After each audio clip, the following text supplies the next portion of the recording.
Well, that was weird.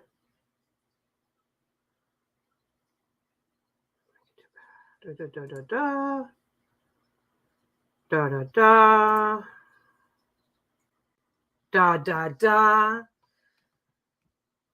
I clicked something wrong. I don't know if I'm actually live yet or not. So I am still mucking about. There we go. I am live.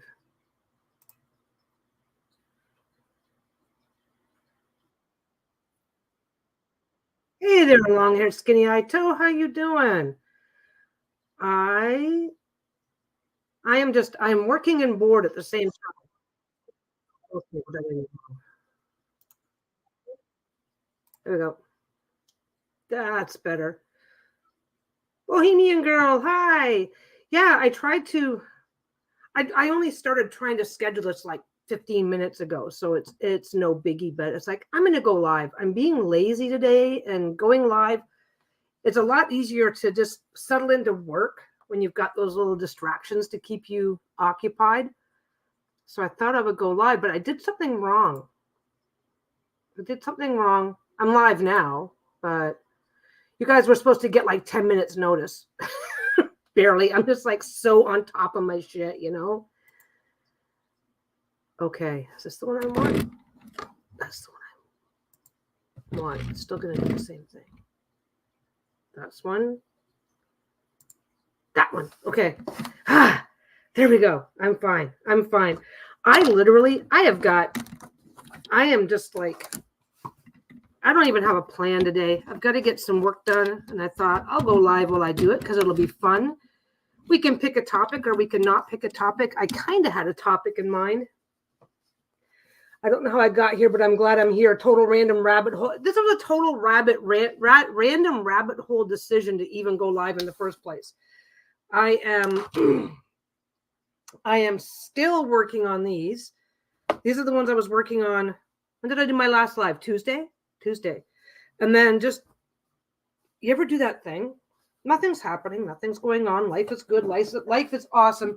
And then those little itty bitty distractions. The next thing you know, a couple of days have gone by and you haven't gotten a damn thing done. So that's kind of where I'm at. And I decided, what the hell? I'll go live while I'm doing it. And hi, Michelle. Listening through my phone, so I won't really be able to chat, but I'll be out here keeping you company. That's all I need.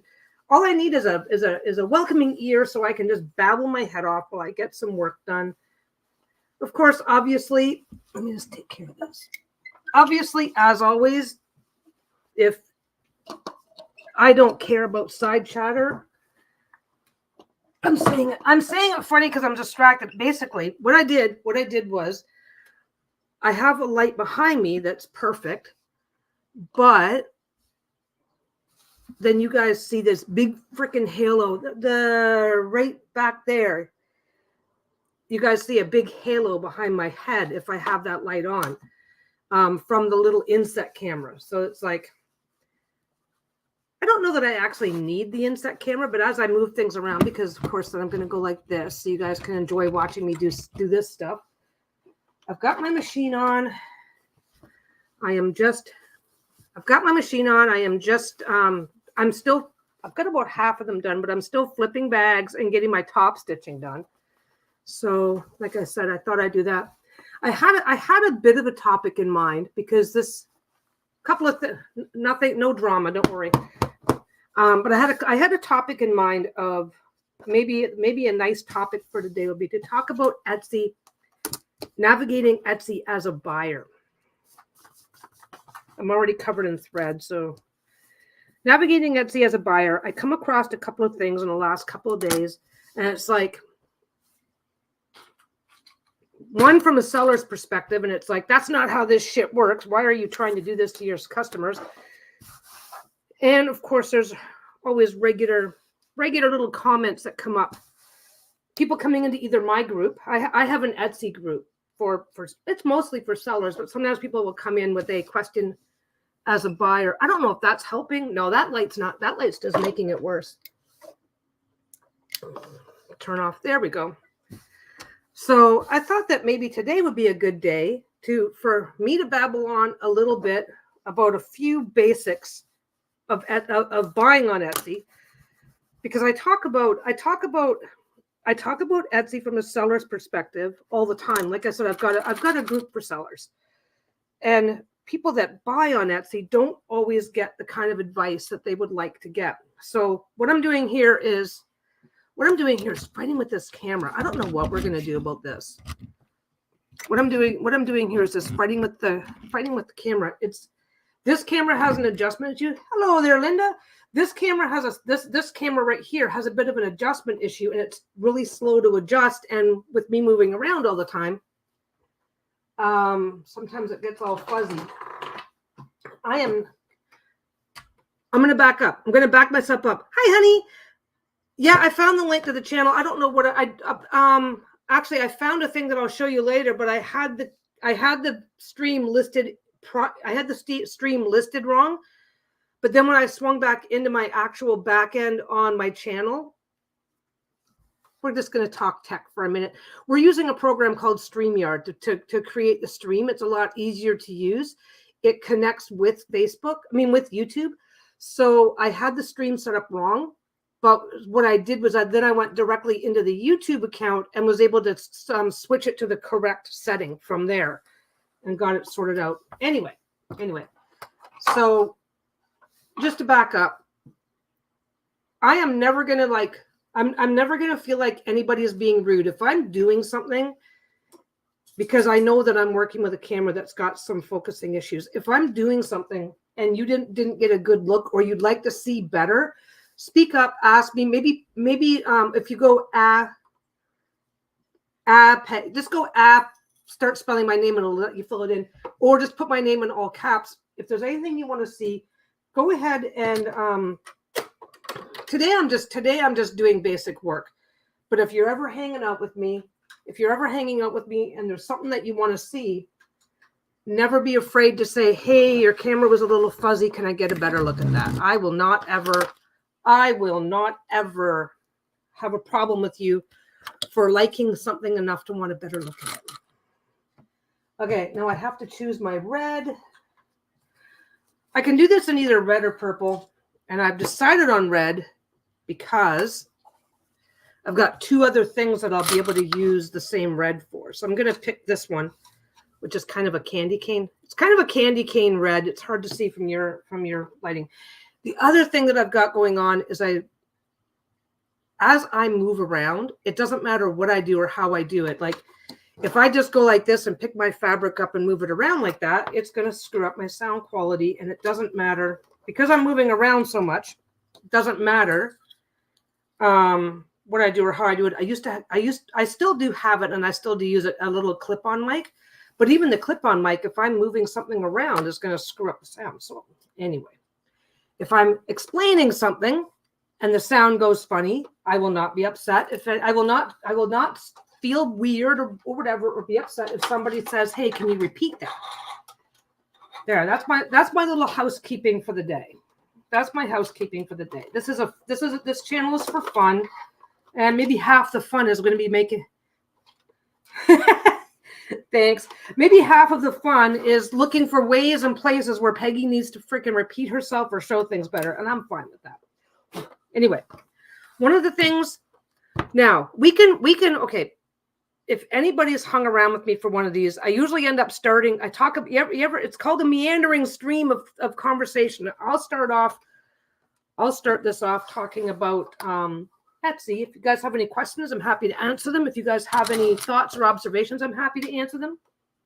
Anyway, something that a lot of buyers don't know, something Peggy doesn't know, is to pick a decorative stitch before sewing.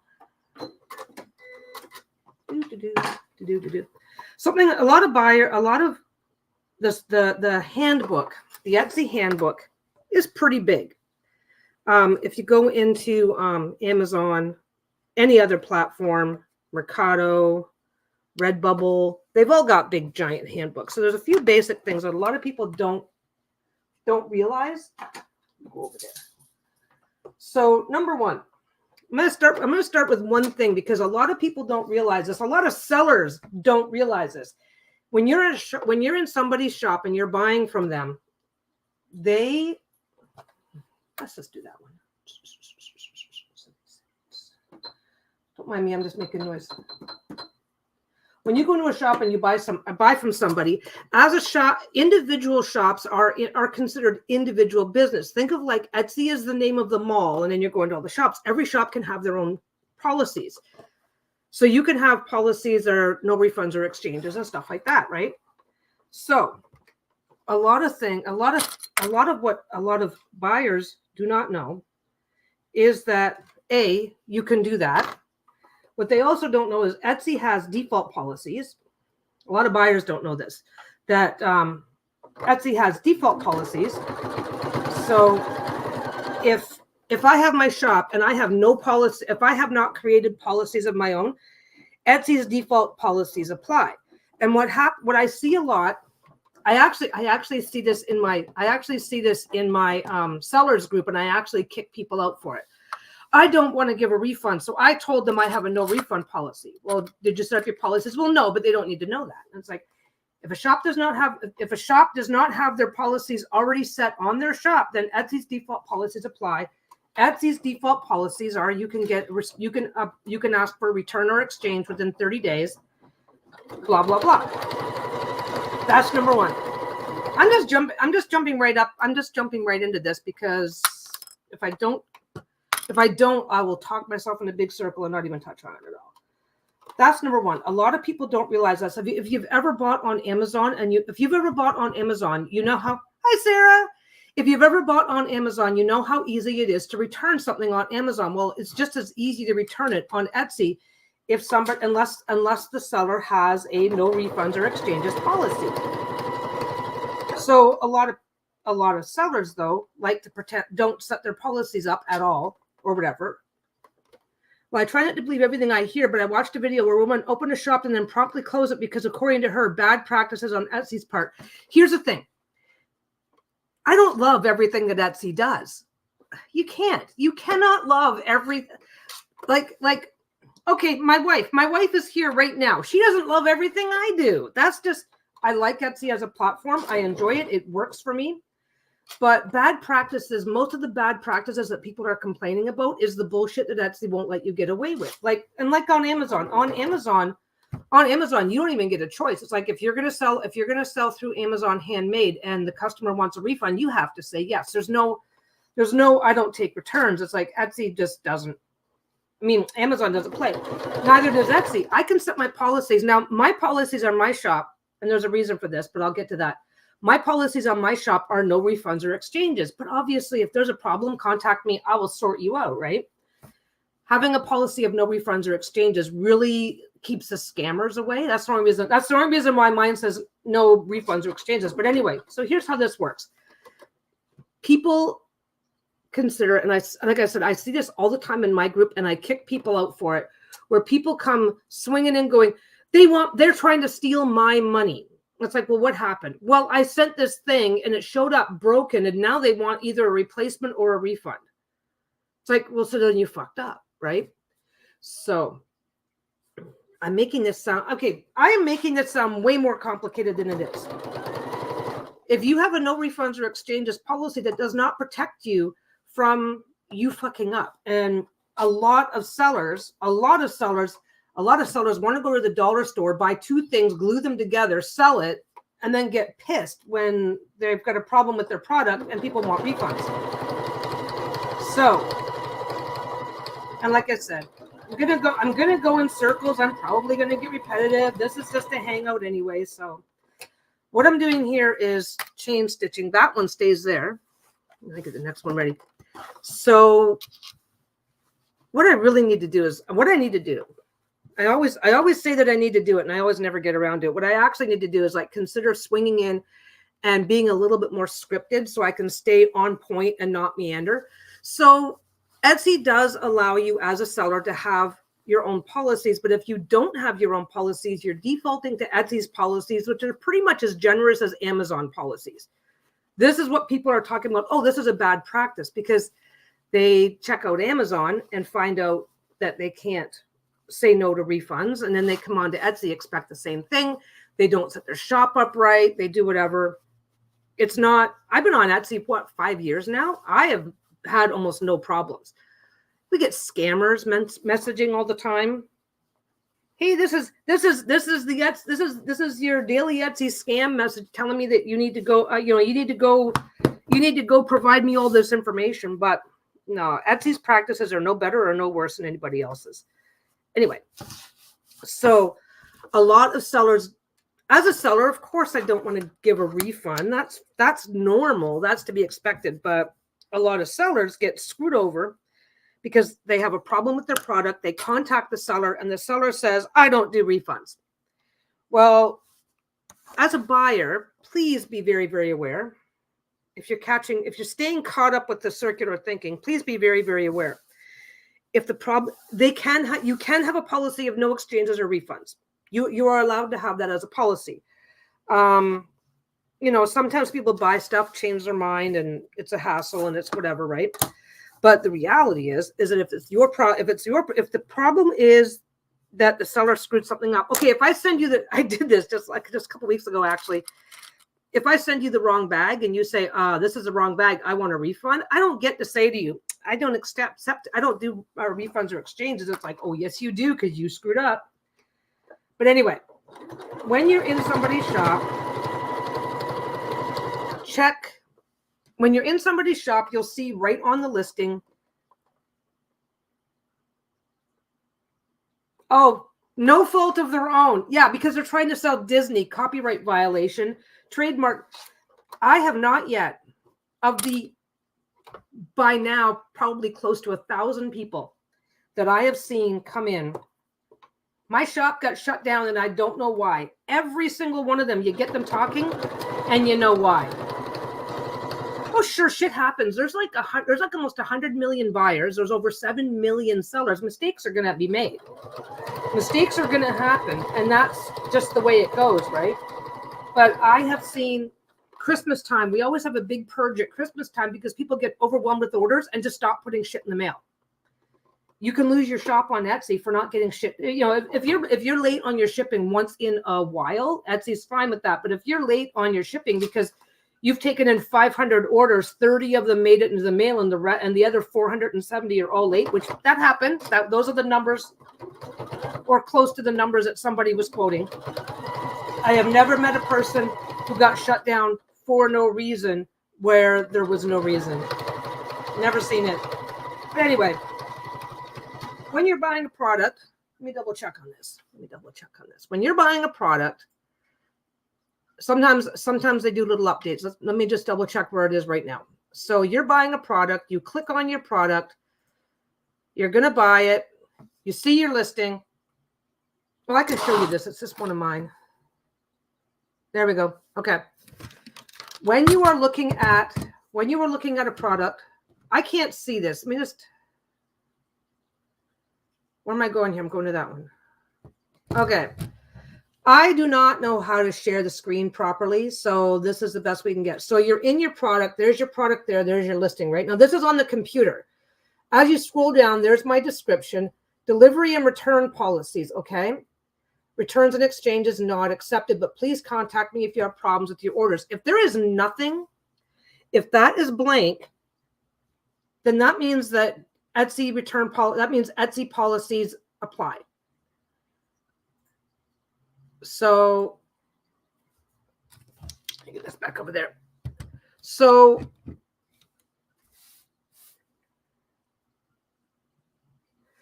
yeah. So if you're concerned, and people are concerned when I'm buying something from somebody for the first time, like this is a pot kettle moment for me. When I am buying something from somebody for the first time, I can sometimes be very concerned. I can be very concerned if they don't accept refunds and exchanges because, if something goes wrong, is this going to be a big giant hassle for me? And yet I also don't allow refunds and exchanges, but I like to think that I've got, I have never had a problem that I needed to worry about, Herb said, oh, hi, Herb. Yeah, I just expect to treat the seller as human and assume they will handle their customer service should there be a problem, as long as I am professional, polite, bringing up an issue. Absolutely. And that is how it works most of the time for most issues. Okay, This is what I had happen. I did this just before Christmas. I forget just when it happened. We literally got our stuff. We package our stuff. We write the name on. We do the label. And then we got the labels. We switched 2 labels. So they got the wrong stuff, right? So as soon as it was called to my attention, it's like, oh, shit, my bad. Okay, you keep that bag and I'll send you a new one. I fixed the problem. I have seen sellers on Etsy go, oh, shit, my bad. Okay, well, just as soon as you send me back that one at your expense, then at that point, I will issue you a partial refund and all that shit, right? This is what I'm here to talk about. And like I said, I'm getting circular. If you need to stop me or ask questions, I'm happy to just get even more squirrely than I already am. So if you as the seller, if the seller is the one who makes a mistake, screws something up, whatever, then they don't get to say to you, sure, you just do all this work to make sure I can't give you a refund until you return the item. It's like legally, technically, you as a seller, I can ask for it back. I think I never do. It's like, if I'm going to fuck up that badly, but if the seller wants their product back, they have to send you a prepaid tracked label that you just then print off, and they create the shipping label. You just print it off and tape it to your package, take back. They're allowed to ask for that back, but they have to by law and by Etsy policies pay for the return shipping. They have to give you a full refund. They are not allowed. This is if the seller screws up and it's clear that they've screwed up. I have seen so many people, oh, just do it this way. Oh, I'll check with the I'll check with the postage insurance or whatever. Like they give their customers the absolute freaking runaround. And here's the thing. All it takes is for one person to screw you over and ruin your trust, and you're not going to trust anybody else. And yeah. Anyway, so if I screw up, I am 100% responsible for fixing it, period. If I screw up. We had one person, and I'm an asshole. I think that was another one that I ended up kicking out of the group for it. I didn't kick him out. I'll tell the story. I will tell the story. I had one person that came in. I can't believe, and these people come in, they show up in the group and they're fucking mad. They are mad. I cannot believe blah, blah, blah, blah, blah. Just because they did a custom order. Somebody wanted their name on it, on their order. You know, just because I misspelled the name, they want this and they want that and blah, blah, blah. And don't they understand that I'm not giving them my money? It's like, no, dude, it's their money. It's their money and you fucked up. So now you have to give it back, right? So they gave this person the absolute runaround where you're not keeping it. You're not keeping it. You didn't They said they sent a mock-up and the person approved it or whatever. It's like, well, it's like, dude, they told you the right spelling. Your mock-up was wrong. They were probably in a hurry and didn't get a close look, right? So they're in there losing their yeah, I did kick that person out. Anyway, they're in there losing their fucking mind because they can't believe this person is trying to scam them by demanding a refund. It's like, you misspelled their name. Well, yeah, but they didn't notice on the mock-up, so that's no longer my problem. It's like, I don't care what the mock-up said. What did they ask for? Well, they asked for this. Okay, so you spelled it wrong. They should have caught it. They must have been okay with it because they didn't catch it. It's like, this went in circles, right? So she is trying everything. And this is over like what, a $30 t-shirt or some ridiculous thing? This woman went nuts. That's how I view it. She's like, I'm not giving them my money. So she contacts them and says, well, blah, blah, blah. You need to return the shirt. And, since you approved the mock-up, you need to return this t-shirt. I think it was, let's say it was a t-shirt. I can't remember exactly what it was. You need to return this at your expense. Customer comes back and was like, are you kidding me? You're making me pay for your mistake. Yeah, sometimes I feel bad if it's the post office and not me, not the seller, still waiting for Bohemian Gothic, and it's been over 2 months. Seller is totally cool sending me another copy of the deck. Let them send you another copy of the deck. It's a business expense. So I always appreciate it. If I screw up, I always appreciate it if something comes up and for some reason, maybe oh shit, for some reason I skipped your package when I was running out the mail, I'll get it. great when people give you a little grace, and it's fine and it's whatever. But I'll get to this next part in a minute because this part matters. Anyway, so this person is losing their fucking mind. They're freaking out because how dare that person want to take? They're trying to rip me off, and it got really insane for a while there because she just wouldn't listen. And it's like, it doesn't matter. The person spelled the name correctly on the order. You don't. Okay, now on Etsy, you do not have Etsy policy, and this is what she was trying to quote. Etsy policies, when it comes to custom work, for custom work, you do not have to accept an exchange or a refund because it's a lot of extra work to do a custom job. And she kept saying that. Well, even Etsy policies will protect me because it's custom work. It's like, but you screwed up. It was your mistake. No, it was the customer's mistake. They didn't notice the misspelling, so now it's their mistake. It's like, and this went back and forth and back. And as far as I'm aware, I think she was like, but anyway, I think she may have lost her shop over it, or she was afraid of losing her shop over it because it wasn't the first time. So anyway, this was a couple of years ago. I have no idea where this person is now. But anyway, so the reason why I get all stuck up in my little high horse up on my pedestal is because every time a seller does this to a customer, the word gets out. It gives us shitty sellers, disgruntled sellers. They give us a bad name, right? Anyway, so Etsy policy is they don't care what the fucking problem is. If you screw up, you are 100% responsible to fix that, which means to fix that. You can offer the customer a choice. You have to offer the customer whatever else you are trying to discuss with your customer. You have to offer them the choice of a full refund. If you're having a problem with your product and it is the seller's fault, and they say, "Oh well, I don't do this, I don't do that," but because I've seen that. I don't replace products. I don't refund. I only replace.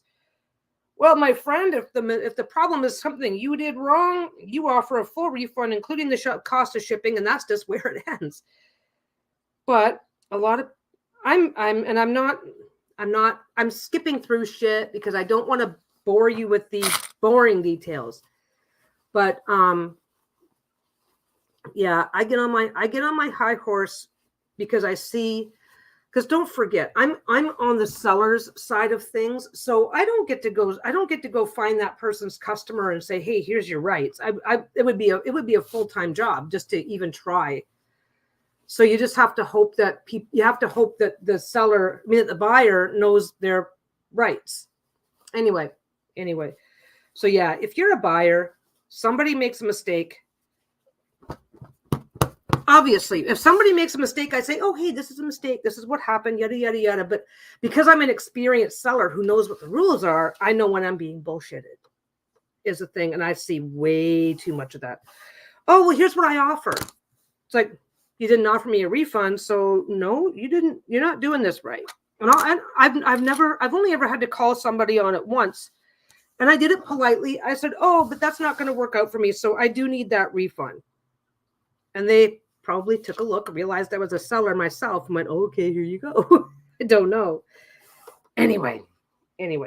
So if somebody has it in their policies, if somebody has no refunds or exchanges in their policies and you choose to buy from them anyway, then yeah, if you like, "Oh, I really don't like this shade of blue. Can I return this?" And they say no, they're within their rights. But if they don't have a policy, then they have to basically have policies that are pretty much about as generous as Amazon's, which is, the reason why groups like mine exist is for sellers who maybe feel like they're being taken advantage of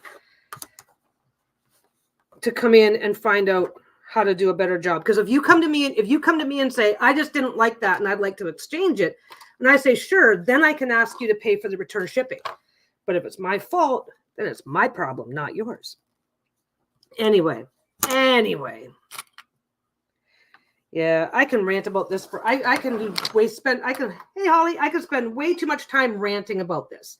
So if you have specific questions, drop them. I will try to stay on track. I'll be right back.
I realized I need to, who, me? Yeah, I buzzed it. I realized I needed to get up and blow my nose because of the, yay. And then I realized, then once I'm up, it's like, okay, I got to blow my nose. Okay, I got to wash my hands. Oh, damn, now that I'm standing up, I got to pee. Anyway, so this kind of, it ends up looking and sounding convoluted because one of the biggest problems that Etsy faces is the sheer amount of misinformation and bullshit. I lost my shop for no reason. Somebody made a comment. Somebody made a comment in my group about something. This happened and it really annoyed me. And like 6 people came in and commented, yeah, that's why I hate Etsy and I'm not on Etsy anymore. Then why are you in my group that the title of the group is Etsy Canada? Like, come on. Why the fuck are you even here? Anyway, if you've ever clicked through or looked up the Etsy handbook, it's huge because 2 things are happening. Etsy has legal compliances that they need to stay compliant in, but they also have their own house rules that they're legally allowed to have. So anyway, legally speaking, now don't forget, nobody's going to arrest you and you're not going to jail. Okay.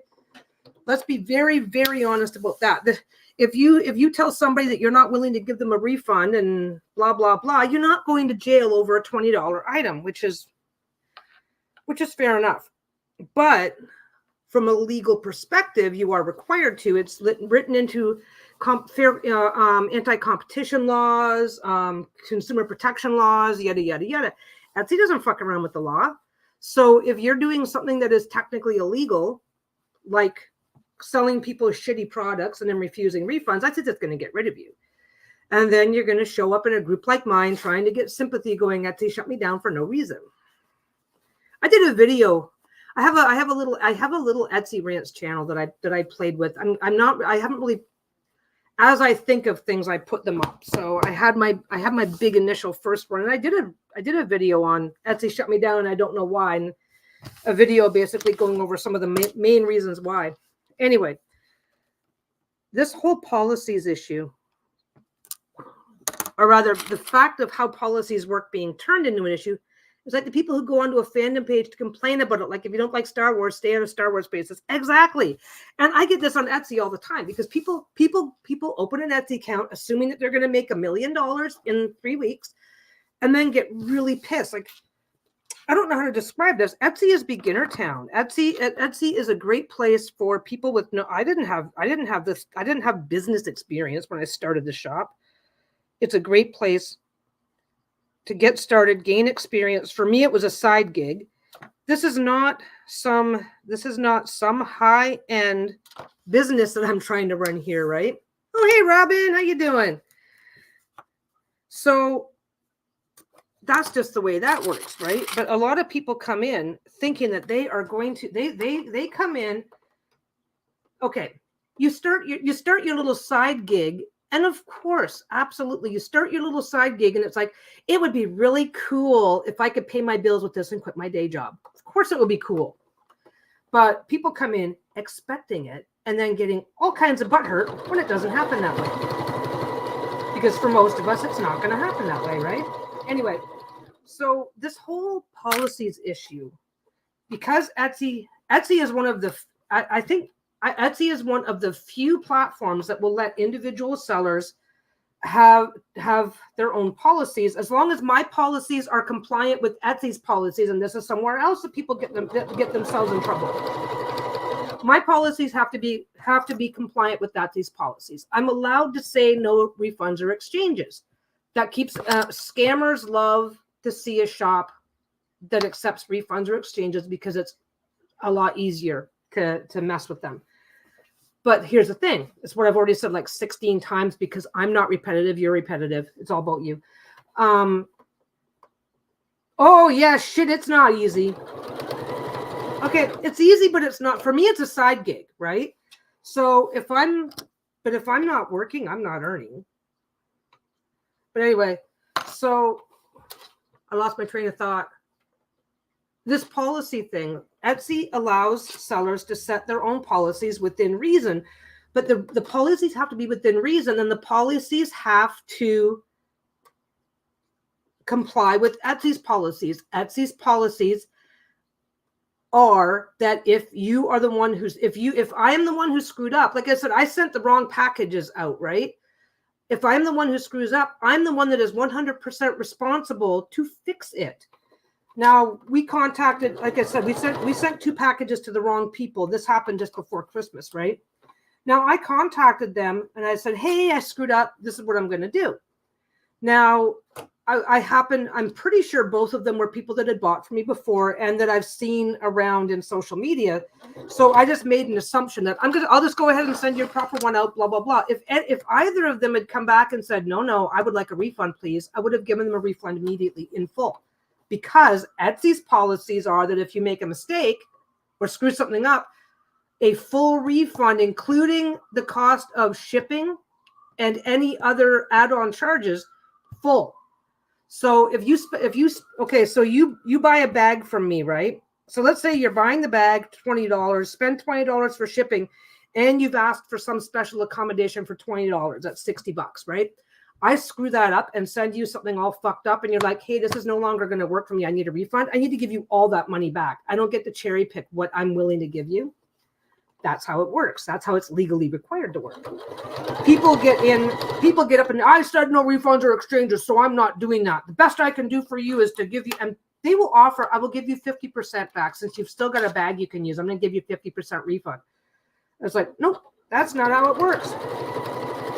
But people get really confused. Sellers get really confused, overestimating what their rights and privileges are because they've set their policies. Buyers get confused because if I'm coming back and saying, no, this is how it works, you're like going, you're like, oh, okay, I didn't know, and I'll do it your way, and not always recognizing most of the sellers are not trying to rip you off. They really aren't. They want the money. They want the money. They are misunderstanding what their responsibilities are. And so they're being asses for no good reason. Okay. That's usually what it is. It's usually this, hey, why is that one there? Oh, well, they're the same. It's usually this next level misunderstanding. And depending on who's who, okay? If I order something and get the wrong thing, or there's a huge problem that I know isn't my fault, and the seller says to me, well, blah blah blah blah blah, I'm gonna be like, no, I don't think so.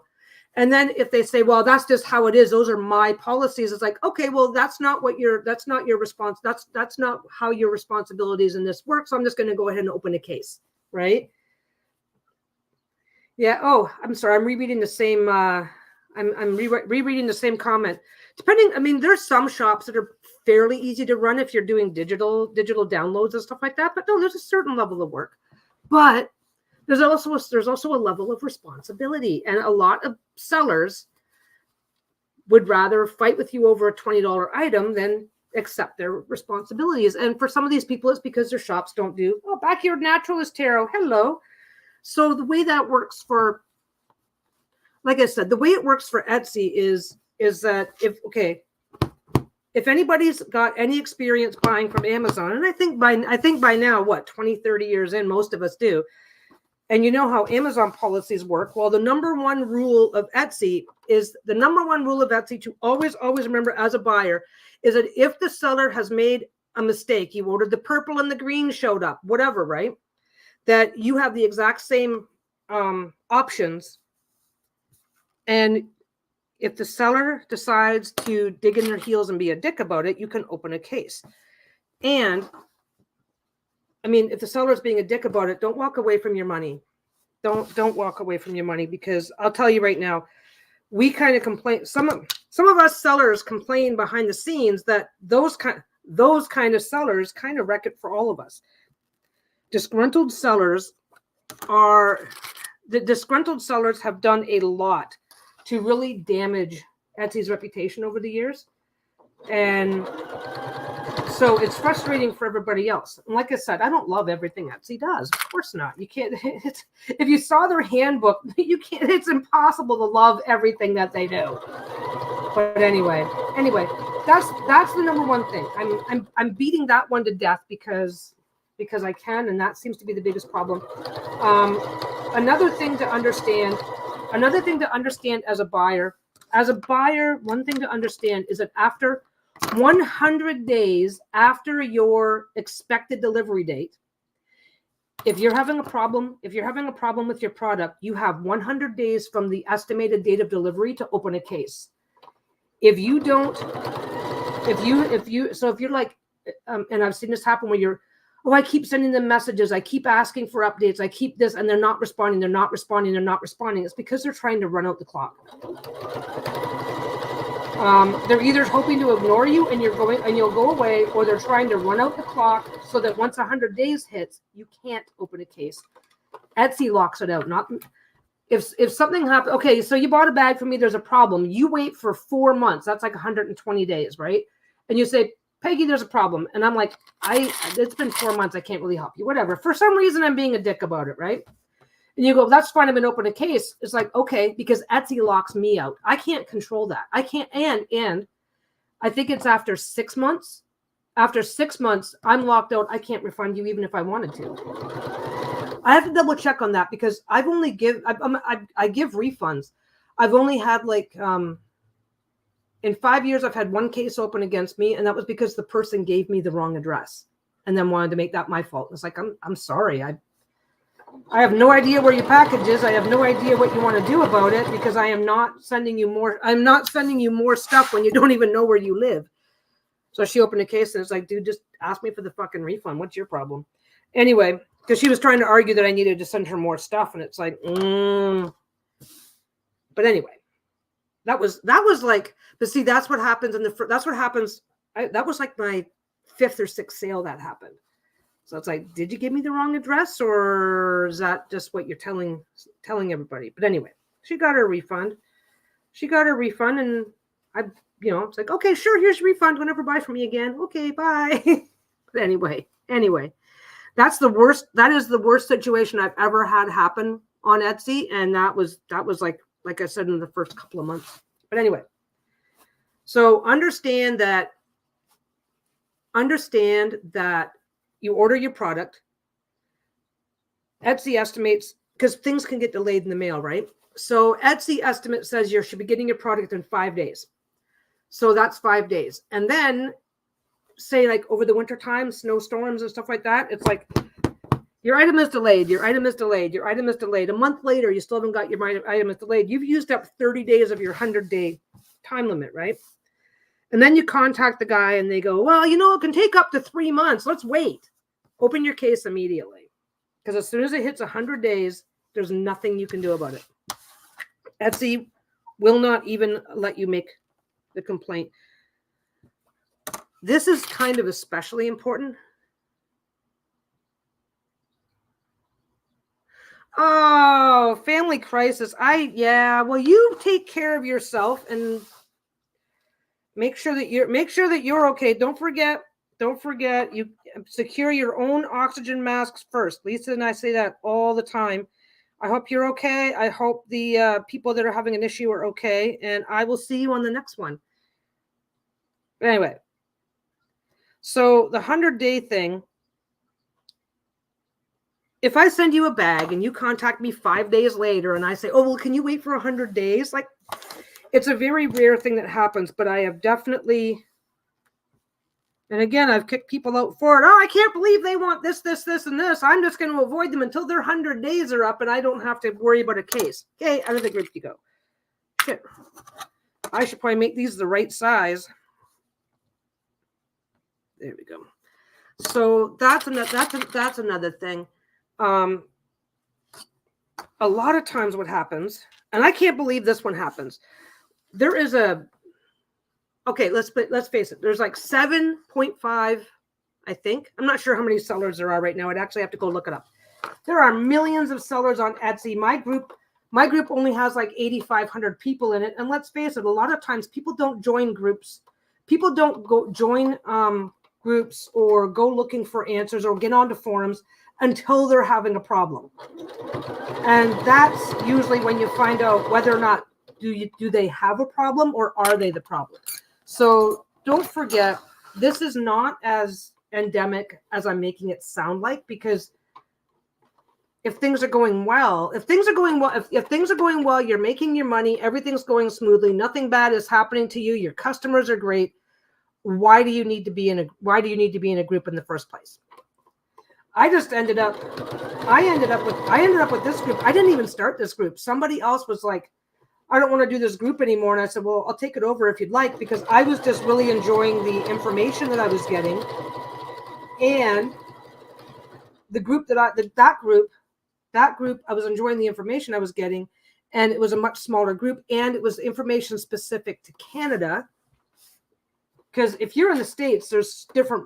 If you're in the States, there's different rules that apply. Like if you're an Etsy seller and you're in the States, you have to. Etsy will terminate your account. You have to track everything that's worth more than, I think, $10. Yeah, people only reach. Yeah, sounds like my job, customer service. So people only reach out when there's something wrong. And I was always on these groups looking for information, looking for not ideas on what to do, because this is what I've been doing since day one. Ideas on you start hearing horror stories, so you want to like, okay, what's going on, right? And then you find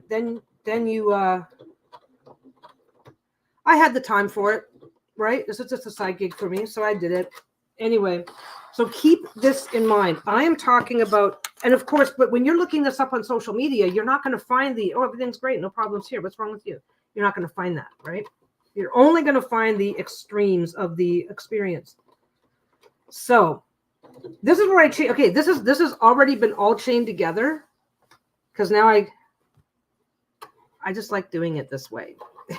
It's easier, and if I absolutely have to, because I'm doing lots of this is my reds, right? And then I'm gonna and then it's switching straight over to all black. So then and once the black is done, I get to switch machines. So anyway, yeah, but I ended up taking over the group because I was really enjoying the group, because Canada's a smaller market than the States. I would like be trying. I want to look up how this works for shipping, and all I find is American stuff. So it's like, I don't want the group to die. I don't want the group to die, and nobody else wanted to do it. So here I am, right? But anyway, the 100-day thing is really important, because sometimes based on shipping, okay, if I ship something surface, I'm in Canada. If I ship something to Australia and I do surface, it's not even getting there for 3.5-4 months, because surface is where they literally put it on a boat and sail it out. I always do small packet air, but I think one time I did do surface by mistake. Clicked the wrong box, right? Anyway, so if you are in an area where it takes a long time for it to reach you, that's why there was one particular Etsy seller who should have gotten themselves in a shit ton of trouble and didn't, because they had done a pre-sale, and by the time people realized they were being fucked around, it had been like almost a year, and it's like, well, we can't help you. They even managed to keep their shop. They shouldn't have. They should have been in fucking jail. But anyway. So, what else? I don't think there's honestly, I will say, one thing I will say, you know what? And hey, is Gail in? I have to yell at Gail. She said she wanted some fabric and then hasn't emailed me with. Next time you guys see Gail, yell at her. She said she wanted a bag of scraps and then didn't email me her address. But I have to call out somebody. But anyway, I've got my email address in the description. I'm getting somewhere with this. I've got my email address in the description, because if anybody would like a packet of scraps for, small pieces for their own little private sewing projects or for practicing or whatever, email me with a name and a mailing address. I don't care if you're having it sent to your house, a friend's house, whatever. Drop me a quick email, and I'm happy to put together a bag of scrap and send it to you. No charge. No charge. That's the joy of having it as a business expense. But I'll do that. But also, I mean, if you guys are dealing with some Etsy thing, if you guys are dealing with an Etsy thing as a buyer and are going, this is what the seller said to me, and I'm not really sure. I am more than happy to talk you through it. Like, when should you open a case? When should you open a case? There's no rules on that, right? There's no rules or things like that. Oh, you should open a case when this happens. But yeah, if you're okay, here's a good one. Etsy has an expectation. You get a little badge on your page if you answer customer inquiries within 24 hours.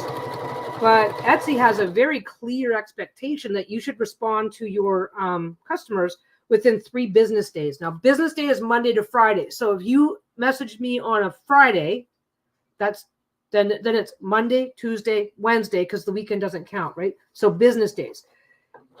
If you're having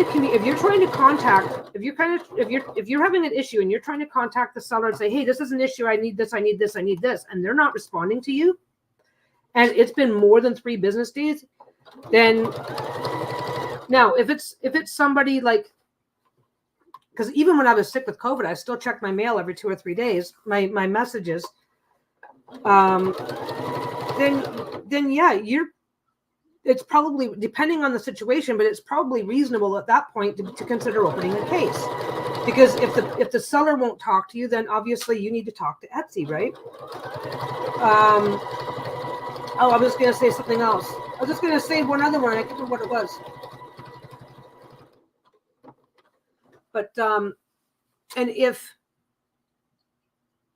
what was the other one? Oh my God, I had a good one and I can't think of it now. I'll think of it later. But anyway, yeah, if the problem is that the seller did something wrong. Okay, so I've sent you the wrong bag. You've communicated with me, and I've said I've got a policy of no refunds or exchanges. Open a case.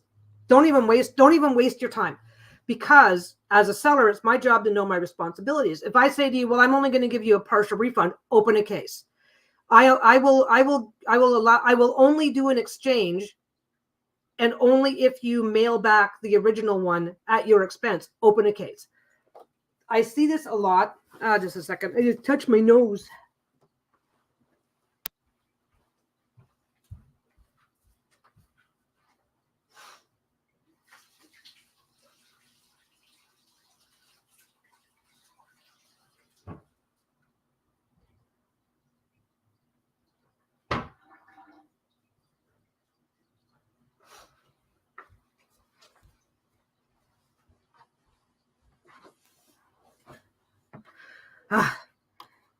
But I mean, that's my thing, right? Like, if somebody contacts me and says, Peggy, you sent me the wrong bag, it's like, I'm happy to, depending on, I will have to go and help cook dinner, making some good chicken with pasta in a cream sauce. It was a great chat and very informative. You have a great day, Sarah. I'm just babbling shit just because I can. I don't want to advocate. I don't want to advocate for the idea of opening a case over every little thing, every little time. Just keep in mind that as a buyer, that if the community, as a buyer, if things are breaking down, then yeah, get Etsy involved. Like I said, if you're like, oh, this isn't the shade of blue I wanted, then I can turn around. Then I can say, oh, I'm sorry, I don't do returns and exchanges. Or I can say, okay, but if you'd like to exchange it, you need to, because this would not be my mistake or something I did wrong. This would just simply be a preference issue, right? No, I am in. Okay, this is we're in a condo, so this would normally be the dining room area, and then there's the living room area. So yeah, I have taken over the entire dining room, and I'm encroaching partway into the living room area. But yeah, no, this is how our condo is set up. So, and now don't get me wrong, I always try to default to nice. But like, okay, say you're ordering something. Say I'm ordering Robin a t-shirt for his birthday. And a month and a half later, that t-shirt hasn't shown up, or a month and a half later, what showed up is wrong. It's like, oh, I thought of the other one. Okay. I'll get to that in a second. So if I say, okay, well, you spelt Robin's name wrong. I definitely need a refund because his birthday is past. And they say to me, I'm sorry, I don't do refunds. Boom, I'm opening a case immediately because they don't have to give a refund on custom work. We didn't like how the text turned out. I'm sorry, it's custom. I'm not accepting a refund on custom work. Oh, you spelled the name wrong. Yeah, like that. Oh man, I had a good one. And it flew into my mind and flew back out again.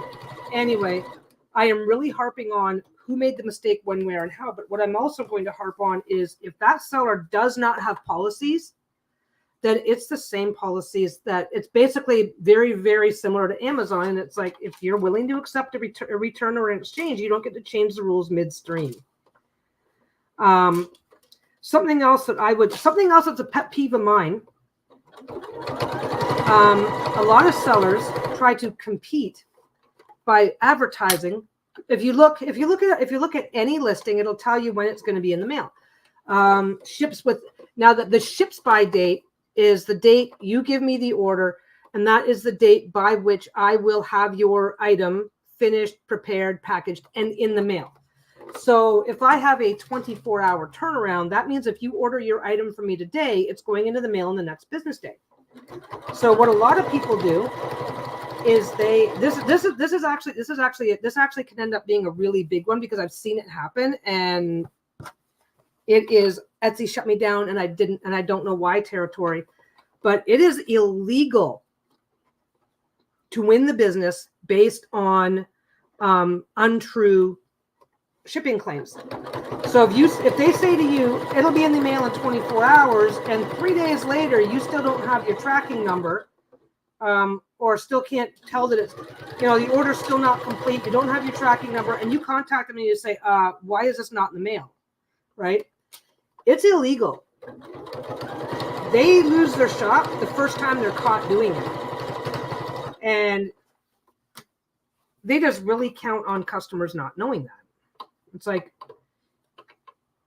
and if they show up in the groups saying, oh, I do this to win the business, everybody, well, it depends on the group, I guess, but most groups will say, oh, you can't do that because the first time you get caught, you lose your shop. The first time. And there are people I guess it's through UPS. I'm not sure where you can print your shipping label immediately and then put it in the mail a few days later. And it's becoming a bit of a trend where people will say they've got a 24-hour turnaround because obviously you're going to buy the thing that's going to get to you the fastest, right? And so then they will do that and then just simply not put it in the mail. So if something's running late and you check up on the tracking number and find it'll say label created, but it won't give you any in transit information. But if you discover that they have printed the label and then just simply not shipped the item after making we put it in the mail within 24 hours promise, I would recommend that you immediately contact that person and say, well, you can't do that. You said it was going to be in the mail within 24 hours. I want a refund. And I would probably open a case as well because, yeah. But that's just me. That is just me. That's just me because I'm a dick like that. Don't make a promise. If you're buying from somebody who is making promises that they are not keeping, I would be very, very, very careful about whether or not they're going to continue about the product. I would just start questioning everything. But that is just me, and that's just because I happen to know what the rules are behind the scenes. I knew it. I think I'm going to be running off to sneeze in a minute. We'll see how many more words I can get out. But anyway. That's the really obvious stuff that I wanted people to know. And I am not saying that Etsy sellers are not out to get you. They're not out to scam you. They're not out to rip you off. But I will say is that what's going on and what I see way too much of is inexperienced sellers. I'm really having a hard time. Okay, inexperienced seller comes into a group and there's a couple of groups there's more than a couple of groups. They don't give a shit if people are They don't give a shit about anything.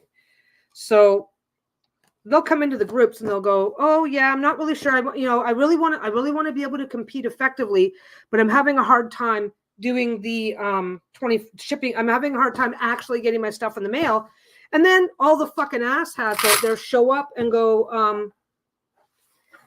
I'll answer that in just a second, Robin. So all the asshats come in and go, "Oh, this is what I do. It works great." So they actually encourage, and so the vast majority of sellers that are doing this don't even realize that there's a legal element. There is a saying, I forget where I first heard this one. Etsy will not go to court with you, for you, or because of you. So if they catch you violating certain laws, they just get rid of you. And we see a lot of Etsy shut me down, and I don't know why, because people get shitty advice and then can't be talked out of it. But unfortunately, at the end of the day, it's just bad business for everybody. Now, Robin says, does Etsy send you an annual form for tax time, or do you have to keep your own records and figure it out? If you are an American, if you are in the US, if you are an American Etsy shop owner in the US, you will get a form 1099 as long as you've made over, I think it's $600. Now that's $600 in sales. They don't care about any of the, your deductions are your problem. Up here in Canada, I have to figure it out because they don't do that here. So up here in Canada, they will report. They have a reporting obligation on anything more than $10,000 in income in a calendar year.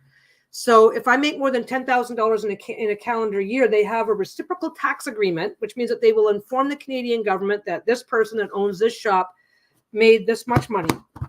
But that is just between them and the Canada Revenue Agency. So in the States, yes, a tax form goes out for anything over $600, I believe. In anywhere else in the world, you're on your own to figure it out.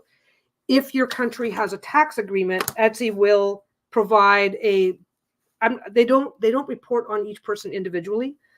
They just send a list of names. This person says they're Canadian and they earn this much. So, but yeah, it's on you if you're in Canada and anywhere else in the world to do your own stuff. Yeah, down in the States, there's a different set of rules in the States. I guess not different. We have a few specific rules here in Canada. As far as I'm aware, it's a $600 limit. I'm in Canada though, Robin, so I might have that number wrong. Yeah, see, this is the thing. But yeah, I will try to actually talk to people in order. My God, I'm squirrely at the best of times. But anyway, yeah. So as far as I'm aware, it's $600. But if you or someone you know has an Etsy shop, if you or someone you know has an Etsy shop, technically you're supposed to report all of it all the time. But tax reporting on an Etsy shop is kind of interesting because if your shop is small enough, it's just basically considered a glorified hobby. Because technically, if you have a yard sale, you're supposed to, and I think it's the same in Canada. In Canada, technically, if you have a yard sale, you're supposed to, even something as simple as a yard sale or babysitting, you're supposed to report the income. Same rules exist in the States. I just don't know what all it does and doesn't cover. But yeah, so what you do in the States, and up here is if it's a small amount of money, you just report it as if it was like a hobby income. And the larger the amount of money, the more important it's a personal decision, but the more you make, the more it's beneficial to talk to an accountant. But it's not hard. Your income minus your expenses. And long-haired skinny eyes, I had no idea any of these policies existed, and you're welcome for the information. Thing is that what goes on, okay, Etsy is headquartered in New York State, which is an at-will state, which means that they have the right to do business with anybody or not, and they don't need to provide a reason. And one of the reasons for that is Etsy's house rules. But yeah, everything that Etsy does has to be compliant with state and local laws. You know what? I don't want to do that one. gonna switch it.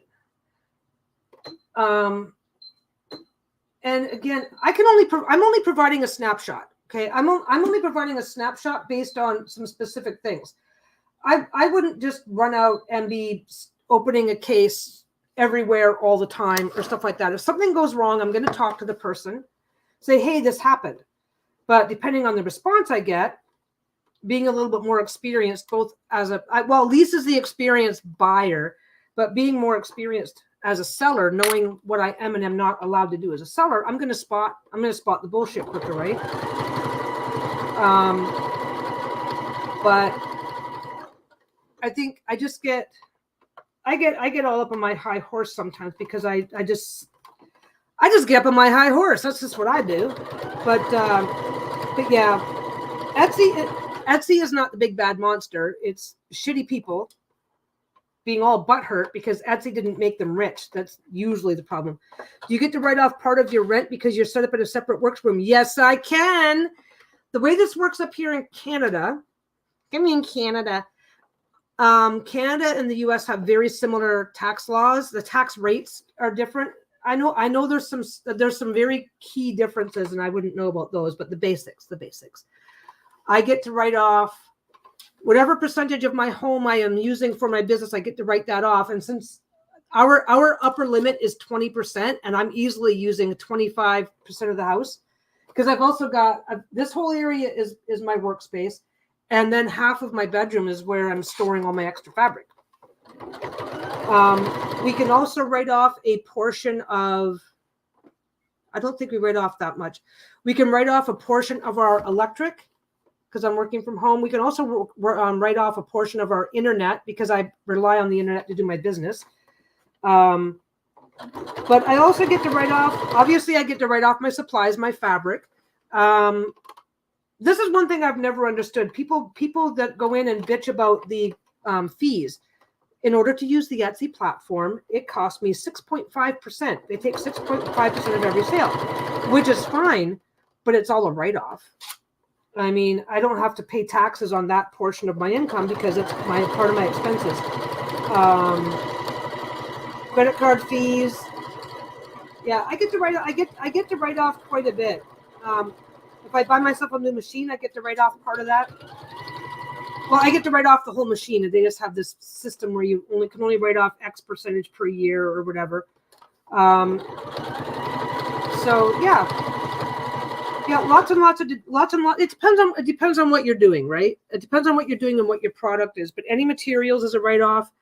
A portion of your home. I got audited because I tried to write off part of my rent for business storage, shelves, and drawers. Silly me, because I live in a studio, but it had to be a separate room. Oh, see, now that sucks. I don't know how that would work for me because I need a physical workspace and I can physically prove how much space I need. Business finances, we don't find it all that hard. We do it ourselves, but we just kind of call it a hobby. We just kind of report it as a hobby income. And Lisa does it all. Lisa's the organized one here. But we just keep track. I just keep track of all my receipts, how much did I earn? That's just one big number. And then just start separating things out. But down in the States, the way that you have to report it in the States is completely different. But you live in a studio and it had to be a separate room. Is there any way that you can separate the area? Like put up a couple of screens or something? Christ, just get a friend to say you live with them and then write off the whole studio. I'm horrible. The business of Etsy is, the business end of Etsy, it's not that bad. Like I said, the more you take, the more you make, the more work it is to deal with it. But then again, that's like with everything, right? But I think that's what Lisa's going to be doing once she. We haven't decided yet. She hasn't decided yet, but we've had the conversation. You ever do that? It's like, okay, well, here's the options to think about. One of the things that she might be doing once her deck comes out. Obviously, the book is going to be on Amazon and through Llewellyn. Once her deck comes out, she might just drop any extra copy, because she's going to get a few extra copies. She might drop that through an Etsy shop and do that, but she hasn't decided yet. But that's because we're also, we've also got plenty of practice doing the business side of things with the Etsy that I'm doing, so that'll make it easier. But yeah, I got audited. They have a thing up here in Canada where you can write off. Okay, we have pretty much our we have our medical is fine. We have really good coverage under medical just through our national healthcare programs, but we don't through dental or eyewear. So they any money that you spend on dental or eyewear out of your own pocket, you can write that off as a personal expense and deduct it from your taxes, or you get it as a deduction.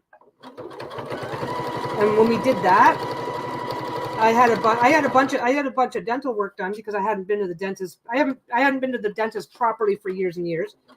Got a bridge. So that was a lot of expenses all in 1 year. And they're like, you guys need to prove you spent that money. It's like, yeah, here you go. Here you go. I'm old. My teeth are fucked. Leave me alone. This was years ago. I had sent them a whole little drawn map indicating all the storage spaces by square footage, but they sort of laughed sympathetically and said, no go. Oh, funny thing is that right now, I don't know about down in the States, but right now it's like all on the honor system. I wouldn't have drawn them a map. I would have sent somebody to the house.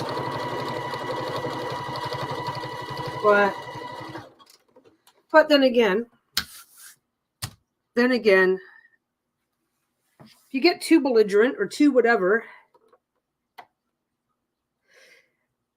yeah, a valid attempt. It was a valid and fair attempt. The good news is that if they recognize that you just made a simple mistake, they're not gonna come back on you the same way. If they think you're trying to fuck with them, that changes everything. Fortunately, I'm service-based and not product-based, so I don't have too much to do. I like being product-based because it gives me something to do, but I do get more deductions because I have materials. I have the physical space that I require. I can prove the physical space. I have dust everywhere. When you cut fabric, you release little bits of dust into the air. Little tiny whatever. You know, all the shit that you see when the sunlight is shining just right. It's not that bad. Not that bad. I've considered moving to Canada when I retired, thinking my Social Security would cover everything, but there was red tape requiring me to be employed, married to a Canadian, and have a sponsor. Oh, yeah, there's all sorts of shit for coming up to Canada because, yeah.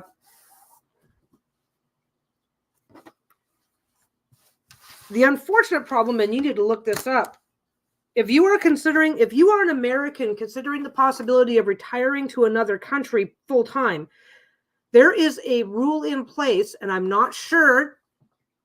Okay, I pick up trivia. I pick up trivia like a frickin' sponge, but trivia means you're picking up this much information when this much information matters, right? It's my understanding that if you move out of the States, that if you move away full time, that they will cut off your Social Security, or they will reduce it. And in order to maintain, this is why Canadians have the snowbird thing. If you move away permanently and do not spend at least X amount of time per year in your own country, that they will just, oh, okay, you're their problem now, and you will just stop getting money. I do not know.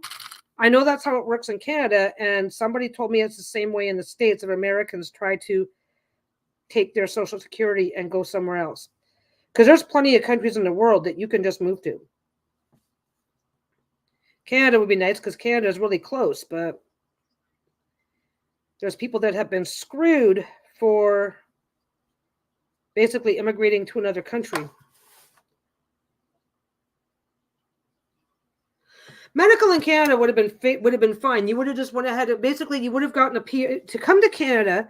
You would first start off getting a PR card, a permanent resident card. Once you get your permanent resident card, then you get your healthcare card, and your healthcare card varies a little bit depending on what province you're in. Out here in BC, we had to pay like $75 a month to maintain. In Ontario, it was free comes out of your taxes, right? You would get a PR card, then you would get a health card. The problem with Canada is that unless you have coverage through your employer, you are paying for your own medications out of pocket. But I will say medications in Canada are generally like 10 times cheaper than medications in the States. Lisa came up here the first year that Lisa moved up here, she was freaking out, she got sick and she needed some antibiotics. She got like what'd she get? I forget what she got, like bronchitis or something, right? It's like, no, we need to get you to the doctor and get you some antibiotics. She's freaking out, going, we can't afford it. We can't afford it. We can't afford it. And I'm like, no, you've been here long enough. You've got your health card. Let's go. We can't afford it because no co-pays. I've never heard of a copay until I married her. No co-pays, no deductibles on coverage, and penicillin, which she got a prescription for penicillin. This was like 17 years ago, was $15. At the time when penicillin in the States was 50 to 75. So she was happy. But yeah, and we have really, really strict laws around generic medications. So if you are getting a generic versus a name brand, it's going to be the exact same strength. But yeah, I figured since I'd be spending and not taking from the government, but I don't know how medical would have worked. Yeah. So that's how that works. But no, retiring to Canada without a PR card would be a big problem. It just wouldn't work. Permanent resident card, it's kind of the same as a green card in the States. Mind you, a PR card in Canada is still easier to get than a green card. So, but no, that's one of the reasons. Actually, the healthcare coverage is one of the reasons why we decided that moving to the States is never going to happen. Of course, it couldn't happen for the longest time because they weren't accepting gay marriage, but that's a different conversation. But yeah, I used to work for an online pharmacy, and the number of people buying their insulin through Canadian online pharmacies instead of buying it locally was insane. Absolutely insane. They were contact us up here in Canada through the pharmacy I was working at to order insulin online and saving like so much money. Even had one guy said, well, if they change the rules, they had been talking about changing the rules about allowing people to buy medications online. And the guy said, well, if they change the rules, then I'm just going to start driving up every 2 or 3 times a year. Drive up, stay for the day, get my prescriptions, go home, because it was still going to be cheaper. Yeah, prescriptions here in England are $9.65 per item. Can buy yearly for a deduction for long-term use. Doesn't matter the brand. Sometimes we can't specify. Scotland and Wales are free. We don't have free medication, but okay. In the States, offering health coverage is the big thing, right? And then you're still covering your prescriptions and your co-pays and all your other fees. So here, what the big thing for employers to offer is medication coverage. So we've got coverage. I have to pay. I think it's like $5 a prescription, but I just get anything that I get, like, for my metformin and you turn 50 and they just hand you a fucking bucket of pills. Here, you're old now. Take all this. But anyway, yeah, I don't have to pay that much, and I get my stuff doled out 3 months worth at a time. So I walk in, get 3 months worth of meds, and it costs me like $20. Once Lisa is retired, there's basically a health coverage. There's basically a coverage plan that you can get, and that will cover that as well if you don't have a plan through your employer. Out here, each province runs it differently, and the one that we have provincially here would be, what's it called? I forget what the program's even called because I don't need to be on it, but that would be like, yeah, $750 per prescription. So it'd be the exact same thing. But yeah, I don't know. I think it's hard to describe. Like, I mean, depending on where you are in the States and what kind of coverage you have personally, it can make a big, huge difference to what to how painful the American medical system is, but this was during Bush era. I found the neighborhood I wanted in Montreal. Rent was going to be a third less than the US, but Bush fucked it up and the dollar went from 60 cents to 90 cents. Yep. No, it's, yeah. But don't forget that I don't, well, I wouldn't live in Montreal, but that's just my personal preference. But we also have a much higher taxation rate. Things are definitely different here versus the States. Because like being married to an American, you get to sit around and compare notes, right? I like Canada better. Lisa likes Canada better. So that's all I'm going to say. But I don't want to crap on anybody else who's living in the States and happy to be there. So it's like, I want to be politically correct in my own fucked up way. But yeah, I can't think of a whole lot else that's really obvious where Etsy is concerned. Every now and again, something you will get. There's a few things that happen on Etsy that are just like problematic. Every now and again, you'll get somebody having this big blowout pre-sale, yada, yada, yada. Etsy doesn't technically allow pre-sales. They do not technically allow pre-sales. The idea, if you're going to offer a pre-sale, the expectation from Etsy is that if you're going to do a pre-sale today, that whatever you're offering needs to be in the customer's hands within that 100-day window so that the customer is still protected. Something else to keep in mind, though, is that if you're in the EU, and you are dealing with anybody who tells you you can't get a refund, open a case immediately.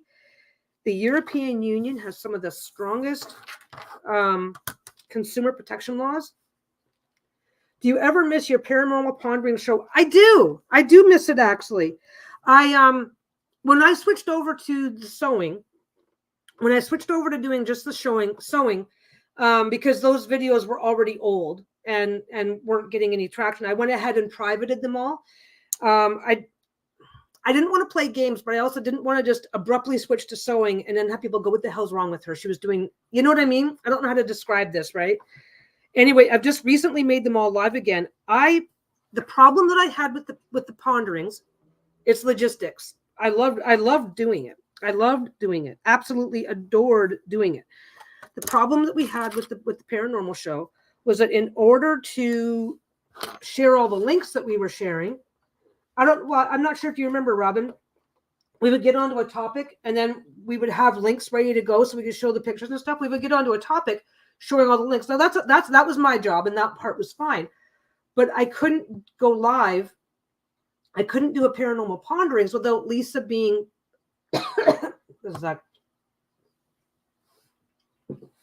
Lisa had to be over there. I can't do it by myself. That's kind of the punchline. I might be able to do it by myself now that I've got a little bit more experience running stuff like this. But in order to share the images and the links and stuff like that, it was a 2-person job at the time. Lisa's just too freaking busy to be part of it anymore. I miss it. I miss it, and now I miss doing it. But I also, during the days when I try and get my sewing done, I don't know. I want to bring it back in some way, shape, or form. I'd like in spite of the fact that this being mostly me sewing while I talk about random horse shit, I think it'd be a lot of fun to do it on this channel. I think it'd be a lot of fun to just pick topics and go. But yeah, no, I miss doing it, and I definitely would love a way to continue doing it. But I'm busier now. I started getting busier and busier. Lisa definitely is just too busy. She's too busy to be a part of it. I have no problem coming on and doing it by myself, so that part's fine. Yeah, no, I'm thinking like, what about could you do a podcast, no video? It comes back down to like workload. Lisa's super busy with doing stuff. When she's doing her filming and her stuff, I try to get the worst of my work done when I know that she's not doing something. That came out sounding weird. But no, I've actually been wondering what if, okay, it's like today I'm babbling on about Etsy, right? So what happens if somebody, I don't have any moderators on the channel. It's just me, right? I think Lisa's a moderator and she checks in from where she is at work. So what happens if I get a couple of you guys as moderators? And this is something that we can put together like on the fly or whatever. Get a couple of people as moderators, pick a topic, come in. I can just do whatever I'm doing and we can talk about it. And then you guys resume your Monday topic podcast. Those, I mentioned that in passing a couple of days ago. I'll give you more detail in a second. Anyway, I would love to find some way to bring back the paranormal ponderings because hey Moira, I would love to bring back paranormal ponderings and stuff like that because those were really, really fun topics. I could do them at this time in the day. On a day when I am sewing, I can just sew and chat and whatever. And on a day where I don't feel like I need to get as much done, I can just be a little bit more quicker on the links and stuff like that. But yeah, I've been thinking about it. Neither Lisa and I didn't want to stop it, but things just got abruptly busy. God, I can't remember why now. It's been a while. But no. And the Monday podcast, that is not going away. It is definitely on hiatus. It's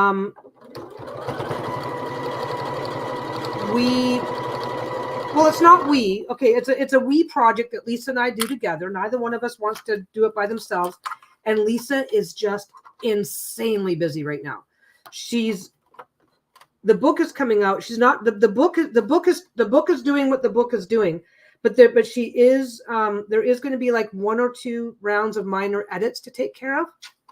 So she has to make sure she holds space for that. Then the deck, I asked her. Yeah, we're talking. We're definitely going to be doing the car chats. We had COVID, like we even now, even now, I'm still dealing with a bit of a tickly throat, a little bit of a cough. But no, we both had COVID at the beginning of the month, so that's nothing stopped. Everything had to stop for a few weeks because of that. Lisa got laryngitis so bad that she literally could not talk. So like that was right for 3 days. But anyway, the podcast is not going anywhere. It is on a bit of a hiatus because with the Kickstarter she wants everything in place in time for the Kickstarter to launch. So she's really busy with that. She's doing the new stream with Dawn. She's doing the new stream with Dawn. You drive me crazy. Oh, I like that one. I like that. We're not going to rename it. We're going to keep it exactly as is. But yeah, there's a bit of a hiatus thing happening just because Lisa's got so much other stuff going on right now. Like it's just she's crazy busy. So she's doing the video game stream with Dawn. Yeah, exactly. Well, and you know what? It's fine. It's fine that there's a lot going on, but it's the wrong combination of things in the wrong order. So we just had to like I said, we had to put the podcast on hiatus, probably till the end of March. If we can do car chats, the whole idea for car chats was sometimes we're out running our errands and we know we're going to be in the car for a bit. Topic comes up, and as long as one of us are smart enough to start, as long as whoever's the passenger that day is smart enough to start recording, we are planning on doing more of those because that's kind of easy because we're already in the car and it's a good use of that. But yeah, but the channel's not going anywhere. I know I'm being overly reassuring considering some of the other changes that happened. Yeah, Lisa's really getting into that game with Dawn, and I am all about encouraging it because it's a great break and a great bit of escapism from all of the other stuff right now. Because the tarot is Lisa's passion, and the last thing, there's a lot of stuff that has to happen right now because of the Kickstarter coming up, blah, blah, blah, blah, blah. And the last thing we want to do is turn it into this drudgery work thing, right? So, oh yes, you really double down on your video game. She's loving it. Dawn's loving it. I'm getting scared.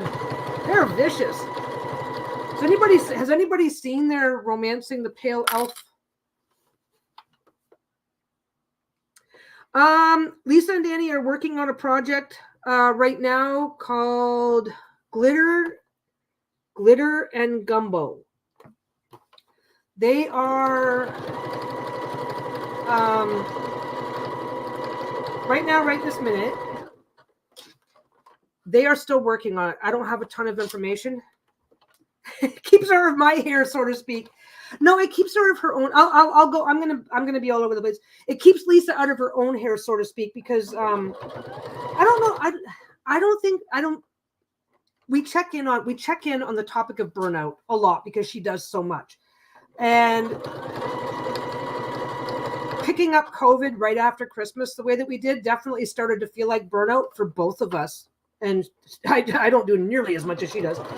So yeah, that's when we decided to, like I said, hiatus, not an ending, but deprioritize the Lisa and Peggy Unleashed channel. So yeah, we're still going to do stuff if and when we feel like it, but we're going to deprioritize it. Of course, the Three Fat Reader stuff happening right in the middle of all that was not fun. But that's a whole separate thing, and yeah. I'm a supportive spouse. I'll keep my mouth shut.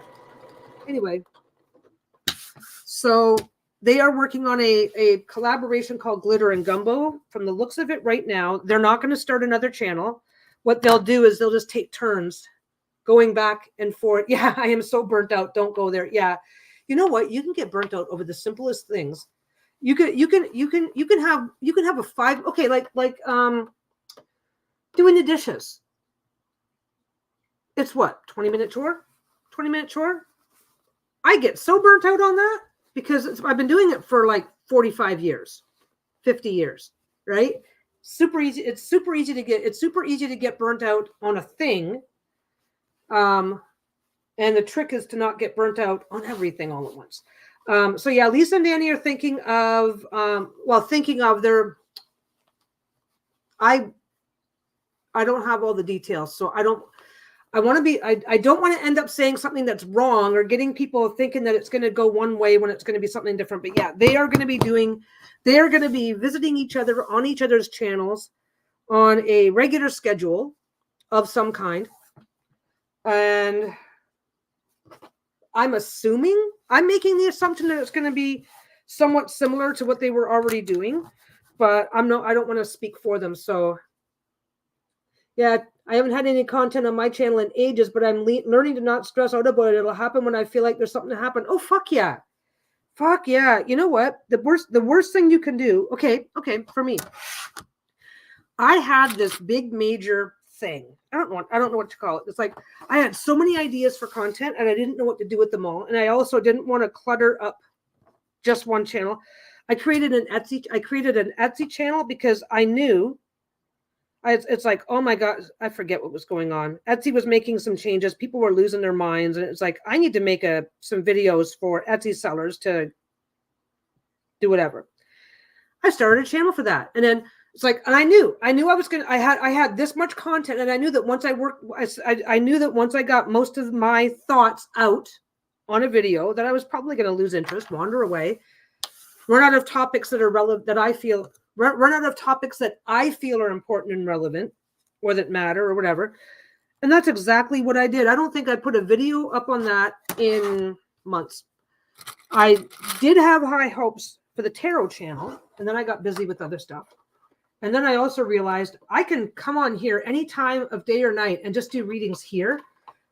I wanted to be really conscientious about not overloading any one channel.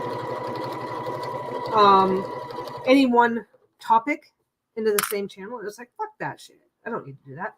I haven't made a pre-record in, I don't know when the last time was I made a pre-record. I've just been going live, and I think that's what I'm going to stick with for the most. Well, except for the podcast. I don't think I've done a lot. I don't think I've done a pre-record anywhere else for a while. What is Lisa's muggle job? She is an office manager at a CNC shop about 10 miles down the road, not very far at all. I don't think it's even 10 miles. And she's been there for about 5 years. Her boss is a great guy, so life is good for her there. She likes it. Sometimes her muggle job is like relaxation for her. But yeah, so she does that. She's been doing that for a while now. But she's also she's a super organized person. Marathon weekend chat parties. I miss those. I don't think those are coming back. I just don't think we have the time for it anymore. We don't really have the time, which is, I guess, kind of good news, having a lot going on.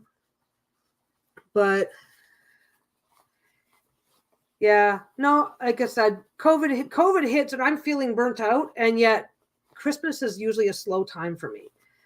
Because, like for us in the Tarot Witchy community, Halloween is our Christmas, So it's like, oh yeah, things are slow. Things are this. Oh, I'm so burnt out. It's like, dude, no.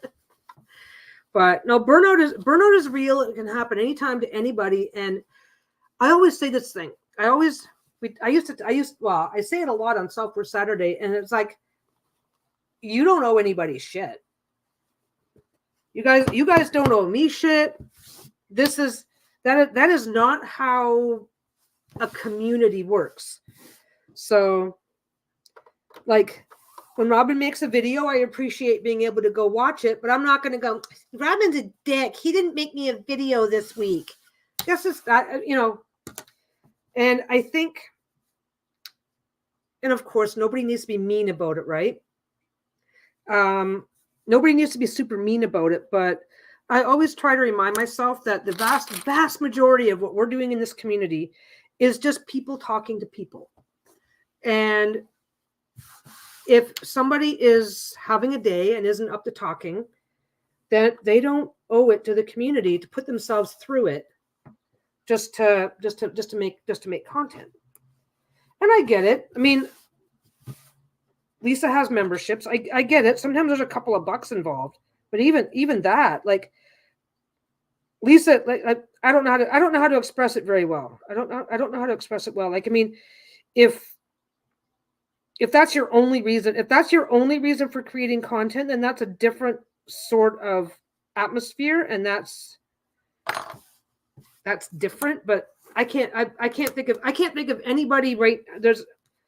Well, no, I can think of a few people where it's all about the money, but there's not that much money floating around in tarot land, But anyway, were you tarot witchy pre-Lisa?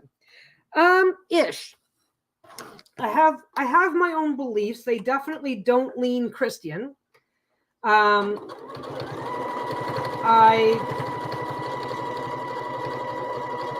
don't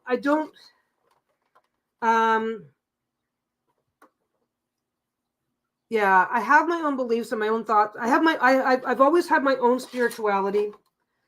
But tarot, I had a tarot deck once, way back when I was a teenager, but that was more for fun,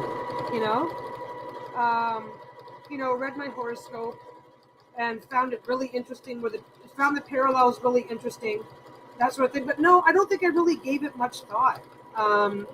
But also don't forget, I was when I was young, there was no internet. So how much exposure, I don't know what having internet and exposure would have done for my thinking back then.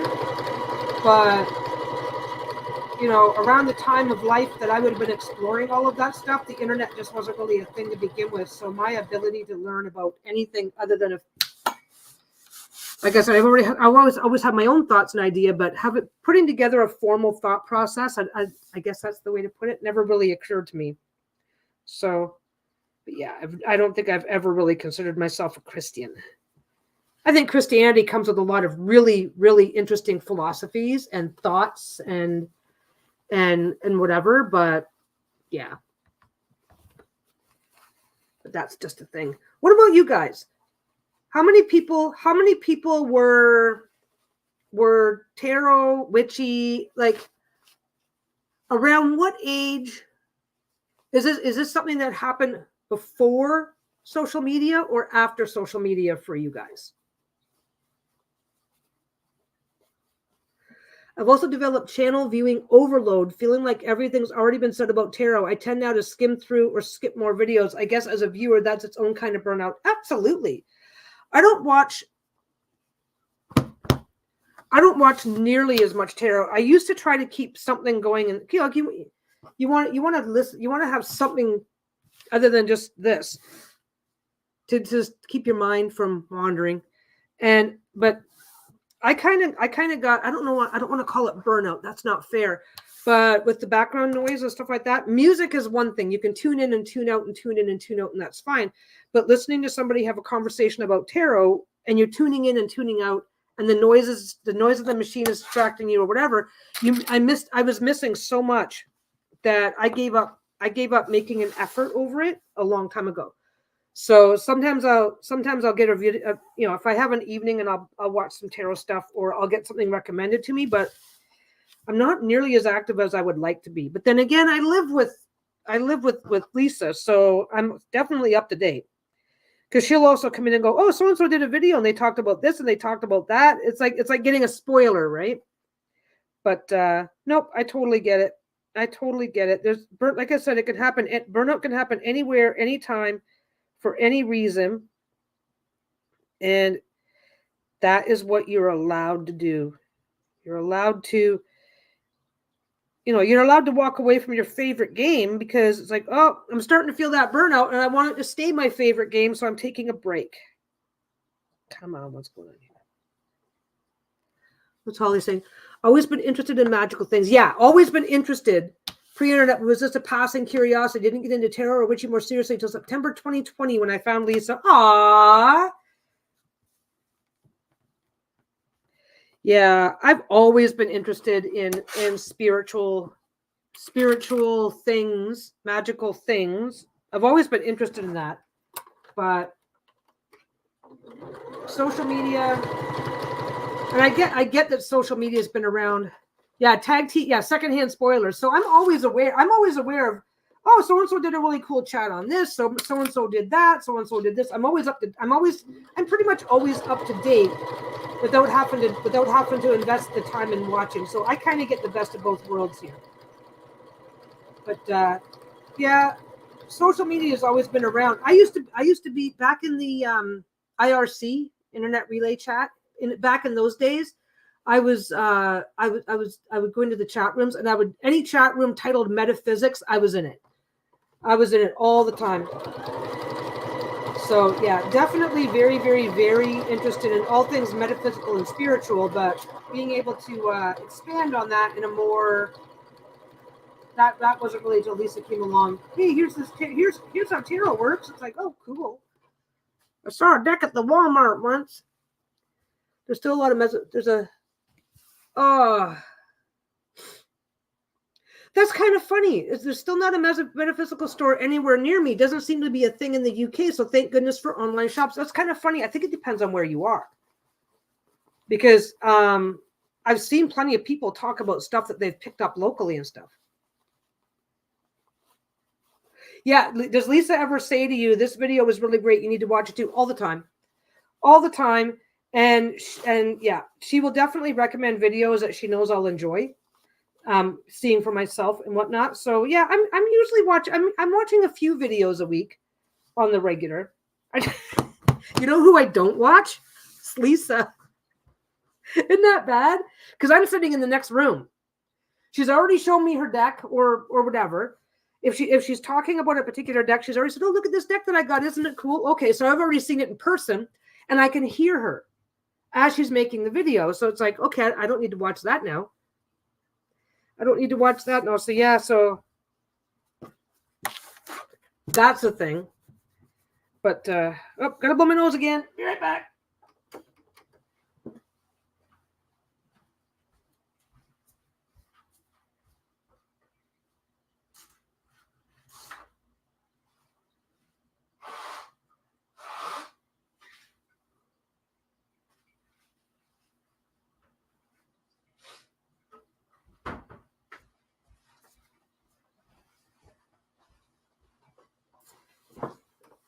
I need a disclaimer, but for those who don't know, this particular brand of COVID that's going around is leaving people with postnasal drip and a dry cough, which I still have. So that's its own thing, but I'm fine. Just whining and bitching. Everybody's been hearing that. So yeah, so okay. So what kind of paranormal ponderings? Let's get back to paranormal ponderings, because I missed that, and I've been trying to think of ways to bring that back. So if we are going to do this,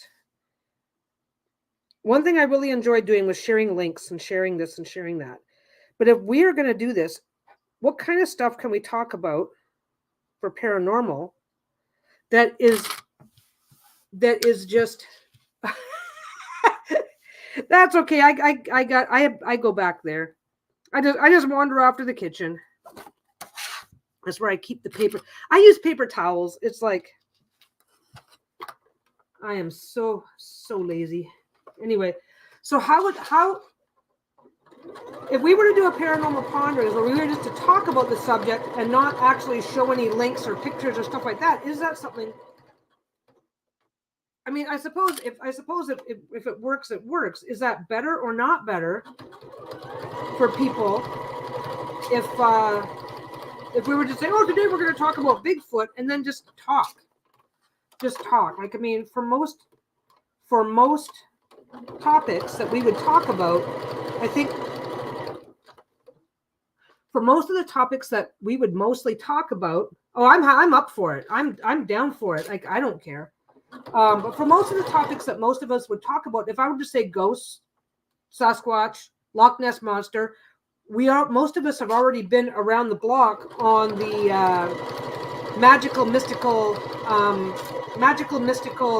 journey of the internet, and I don't know that a lot of us would actually need a lot of references. And I'm wondering that if that's the purpose, like, I don't have to be sewing every single time. This is the happy accident of me being able to spend time. I get a little freaked out about interdimensional and time-space stuff versus anything as simplistic as aliens traversing planets in a tin can. I think I do too, because when you start talking about the first kind of goes to, gods and godhood, and then the second is just like, well, they're just us, but a different flavor from a different place that look different. My best friend has a paranormal true crime podcast, and she puts images on her Facebook and Instagram page. Oh, now there's an idea, because we could chat now. We could. So if we were to pick a topic, we could just chat about it, and that's fine. And then, because I've got a TikTok, we were dicking around, and I now have an Instagram account. No, I don't. Do I? Don't I? I have a TikTok page. I have Facebook. Oh, and this comes with a community tab. I could also do that. Because I could do that. I could like post links like in the evenings and stuff like that when I'm just winding down anyway. We could do that. Put some stuff up. But then we would have to pick a topic. Because like Robin said, Toadstool Tarot, like Robin said, I get a little freaked out about interdimensional and time-space stuff versus anything as simplistic as aliens traversing planets in a tin can, which brings me to a point. We did have this happen, and no harm, no foul. But when we were doing the original series, we had a couple different times where people said, oh, have fun. I'm not going to watch this because that particular topic freaks me out, upsets me. I don't like. So it probably would be best to have a decision made up front what the topic is going to be. That way, if a decision is made up front what the topic is going to be, then I can put it in the description.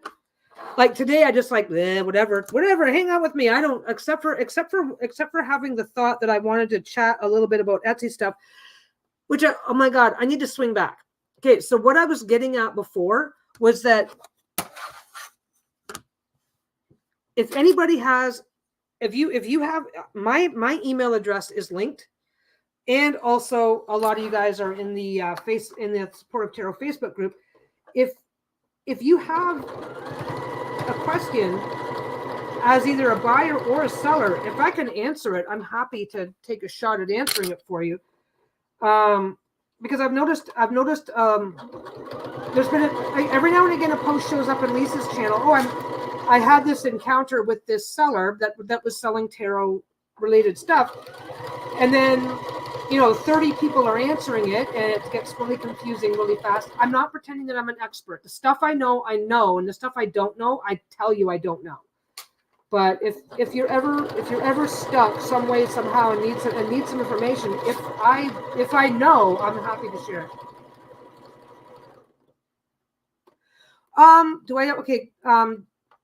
Robin says, do you ever think about coming on live after Lisa's gone to bed, or would the noise wake her up? What would wake her up? There is something about the quality of my voice, and my voice travels. We don't know. We haven't tried, but we're not 100% sure if my voice wouldn't just, if the way my voice carries, we're not sure if that would just keep her awake. Which I suppose is exactly what you just said. We haven't tried. I don't know. The only time I can't really go live, I would do it. I don't care. That sounded shitty, but no, I'd do it. I would do it. I would probably have to do it either during the day. I wouldn't be able to do it after Lisa's in bed, but no, I'd be happy to come on for a pre-record or a something, talk about paranormal stuff. Lisa's the tarot expert, so it'd be a great way to embarrass me is to get me on and then start asking me about tarot, because I'd be like, I don't know. I kid you not. It's like the, what do they call it? Oh, hi, Miss Moonlight. What do they call it? The carpenter's wife always has the house that needs the most work on it. Yeah, that's part of why I'm a forever noob, because it's way too easy to go, what's this one mean again, honey? What's this one mean again? Mind you, I don't mind. I've got my books. I've got my deck with the meanings right in it. Ooh, I've only got 2 more of these to do. Then I finish those. Then I have to pull the machine over. Oh my God, it's almost 4 o'clock. Oh, well. Lisa's not home till 5. I have another hour. I am having a day today. Oh my God. We had a really... Yeah, the cobbler's kids has the bad shoes. The barber's kids have the worst haircuts. Well, the tarot expert's wife has the least knowledge. It's like, but it is what it is. But I actually, this is the funny thing. You guys have seen my favorite deck before, right? With the meanings right on it. So I do like doing tarot readings, and anybody that I've done a reading for has said that they've found my readings to be good and helpful and whatever, but I definitely need to, and I don't ever apologize for it, but I definitely need to double check against the books, do the things, move that so that the weight of those things aren't gonna, I gotta move the computer because the weight of the 3 hours. It is almost 4 o'clock my time, so it's 7 o'clock your time, if I'm remembering it right. But I have no problem using my books or using cards with the meanings right on them, and every time. But I also find for me personally, because I just tend to think too fast. So it slows me down and makes me contemplate if I'm stopping to read every single time anyway. So I find that actually to be personally helpful. But the fact that you are reaching for the cheat sheet every time doesn't exactly help in terms of getting it stuck in your memory where it belongs. You're 8 hours behind me. Got to go to sleep soon. Yeah, it's midnight for you. All these people staying up too late. I'm not going to say a damn word because I'm usually up till 3. I don't sleep. My God. Lisa is the wife of the tarot bag and reading cloth expert. Yeah, there's that. Yeah, that. Oh my God, you know what I got to do? I got to sneak back into the bedroom one day and open up her little drawer, her stash of Peggy bags and reading cloths. She's got such a stash.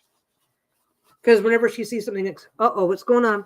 Ooh, wait a second. Okay, be right back. I might drop off, guys. My computer is not plugged in properly.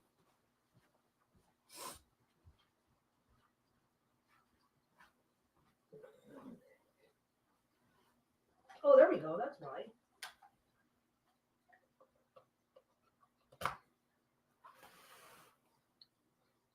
Okay. Woo.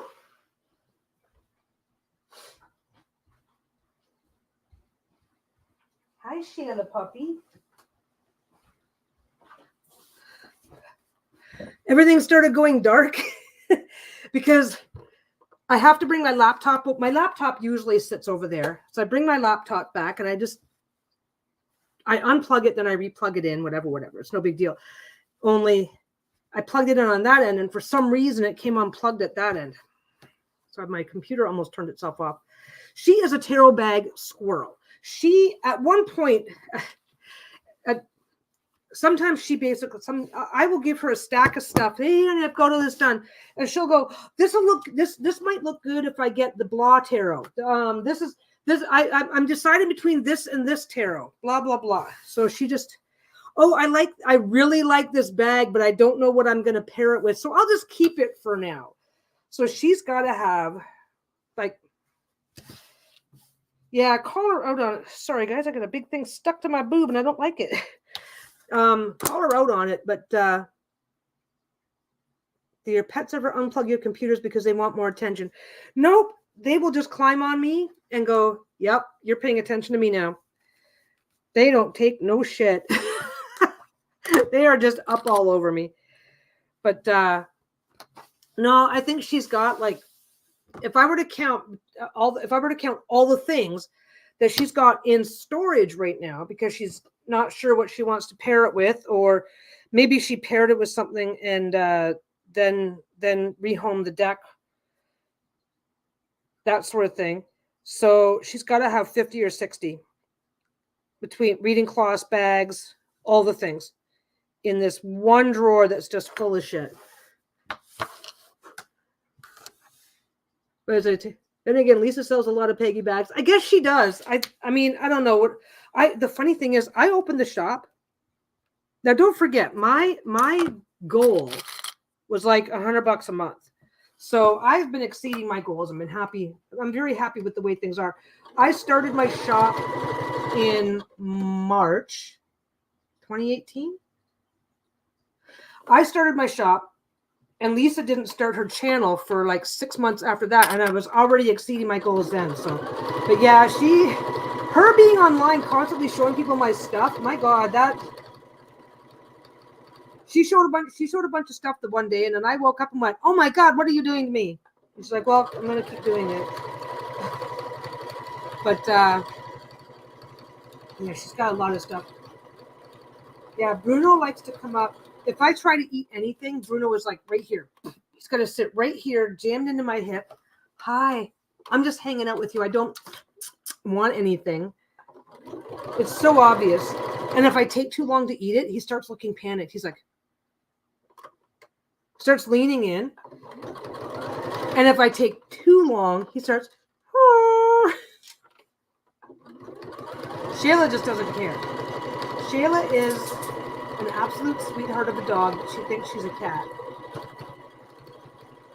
But she's like, I'm just going to sit down over here because I'm so special. I know you're going to come to me. Okay. Pull the whole thing back. Flip it around. I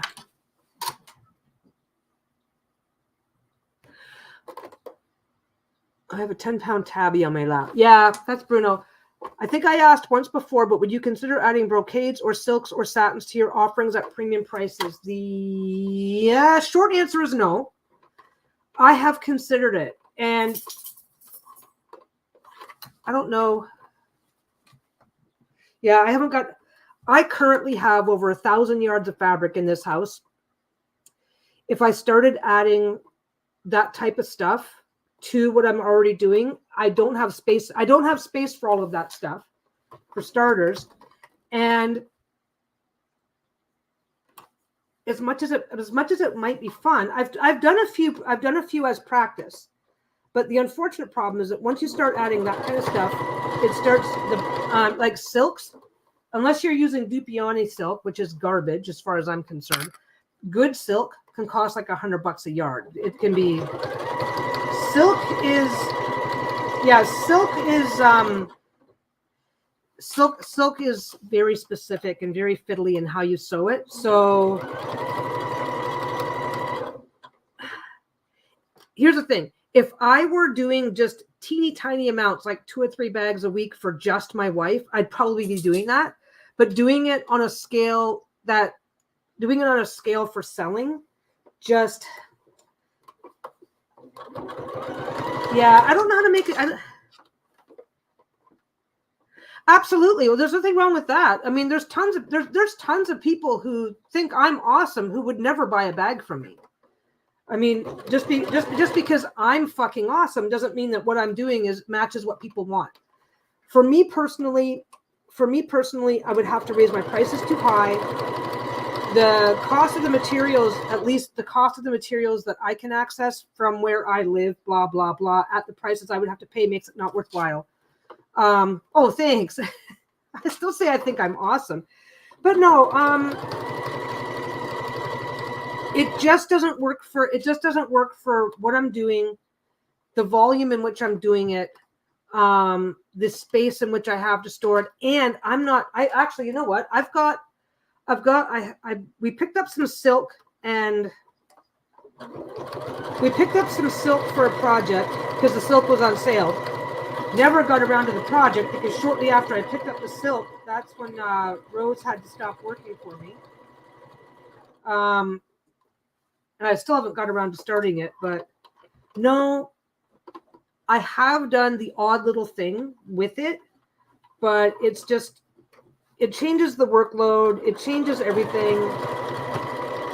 And also don't forget, one of the things that I really want to get into, especially one of the things that I want to get into is quilting and stuff like that, which, does anybody ever ship you fabric for personally commissioned bag products? I don't take those kind of Hi, Bruno, you have to wait. I don't take those kind of projects. At least I haven't yet. Because it's way too easy for something to happen to the fabric in shipping. It's way too easy for somebody to say to me, oh, I'm sending you this, and it turns out to be not quite right. I've had a couple of people ask, but I've said no.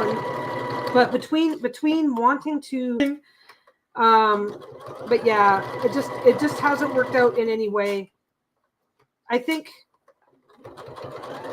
I would, but it would have to be like, a project for a friend or something like that. I mean, I've had a couple different people say, hey, I would love blah. And it's like, okay, here, let me do that for you. No problem. But no, nobody's ever sent me anything. A couple people, I think somebody has sent some fabric to me just for funsies to see for me to enjoy and what I want to do with it. But no, I don't take those kind of custom responses. Don't forget, and this is also the byproduct of being on Etsy. Too many horror stories. I mean, being on the social media groups related to Etsy, too many horror stories about how bad, when it goes bad, it goes really bad. So there's that. I'm just finishing these up. Then I have to switch over and start closing bags. This is the fun part because everything's just already chained together. I just have to keep doing it. Yeah. See, that's what I do. I was taking custom work when I was embroidering. I would, if somebody wanted a particular thing and if I had it or had access to it, I would do that. But, yeah, so you know exactly what I mean. It's kind of that thing, right? It's like, I don't want to sound like a dick, but it's much better for me to say no. But, yeah. So if we're going to do paranormal ponderings, what topics would we be looking at? Yeah, I've seen your hats. It's like 20 hats, 20 hats, 20 hats. Like I remember seeing your hats. Your one profile picture shows you wearing one of them. But boundaries are always a good thing. Boundaries are amazing.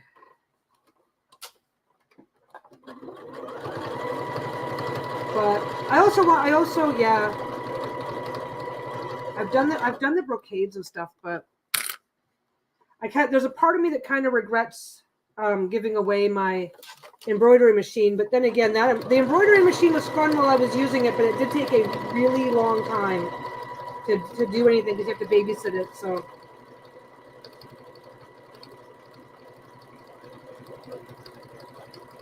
Yeah, now I just gotta finish all this up. Then I trim it, and then I can start closing the bags. And Lisa has our part of our deal is I don't complain about the bags that she steals on a regular basis, and she strings them all, or most of them. I really gotta figure out something to string them with. It gets really hard on your hands, for me at least. Lisa has no problem. I don't know how she manages it, but hand-eye coordination being what it is. But yeah, if we're gonna do paranormal ponderings, that would be a lot of fun. I can just what paranormal topics would I be interested in? I don't know. Here's my problem: is that I love trivia. Now that doesn't sound related, but it is. But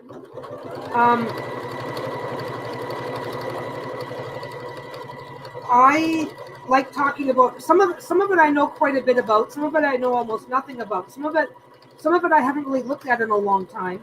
So it's like I'm interested in all of it. All of it. We did check out the Gaia Network. It is available in Canada, but it's a lot more than $10 up here. It is a lot more than $10 up here. But there's a couple of YouTube channels that you can find that basically, and I don't know if they're I don't know if they're connected to the Gaia Network or not, but they redistribute some of the best episodes. So I have gotten to see a lot of their content. I have gotten to see a lot of their content, but I didn't join. Oh, that's what it was. We found a free trial and did that, and it was a lot of fun. With a lot of interesting stuff coming up.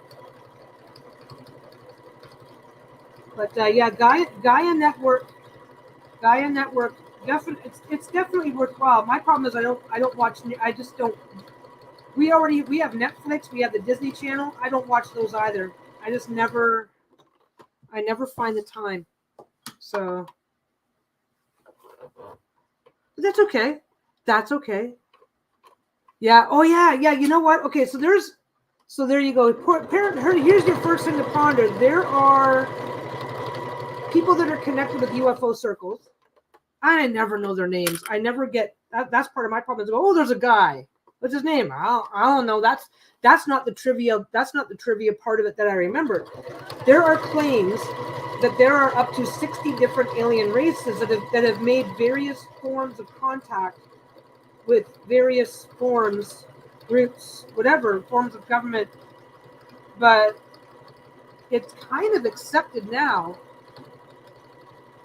And if you've seen something that differs with my number, Robin, please let me know. But it's my understanding that in most circles, it's been accepted that there's like probably at least 15 to 20 different races that they expect to be able to confirm when the time comes as having an interest in having been seen or present on Earth. I want to say it right because some of them are like, oh, we saw these guys. This is what they look like. Other ones are like, oh, these ones are interfering with various governments. Others are like, oh, these ones are just like, we're the zoo and they're just watching us. Stuff like that. So, but the consistent reports seem to center around 15 to 20 different likely races, which is kind of cool. Maybe that's what we'll do. Maybe we'll do a paranormal ponderings next week. Because one thing that really interests me one thing that really interests me and is really current for me, and I find this really interesting for a whole lot of reasons. If you discuss other topics on this channel, you could change the channel name to Peggy Sews and Knows. Ooh, now there you go. There you go. One of the things that interested me is there's one of the last things that, okay, I have my own opinions on this. One of the last things that Trump did while he was in office was sign an executive order ordering the CIA or the military or all branches of government to release what they know about UFOs.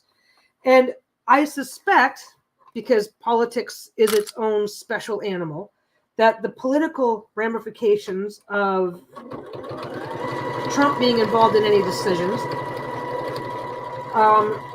put a bad taste in everybody's mouth for reporting on it. Because the stuff that was released was astounding. Or Peggy's Ponderings have us in stitches. There we go. Ooh. In stitches. There we go. We'll figure it out. We will figure it out. If I'm doing anything that's going to have if we're going to do anything that we do that is going to be Peggy's Ponderings type content, I will make sure I label it as such. And I don't have to be sewing every single time I come on the channel. So, and we'll just, and you know what? We will just muddle through and not give a shit until we find what is the most fun and works for everybody. And we'll do it there. But anyway, one of the things that really caught my attention, Trump signed this executive order and the branches of government came forward and said, oh yeah, blah, blah, blah. Here's this video of what is clearly something that nobody else on the planet can do.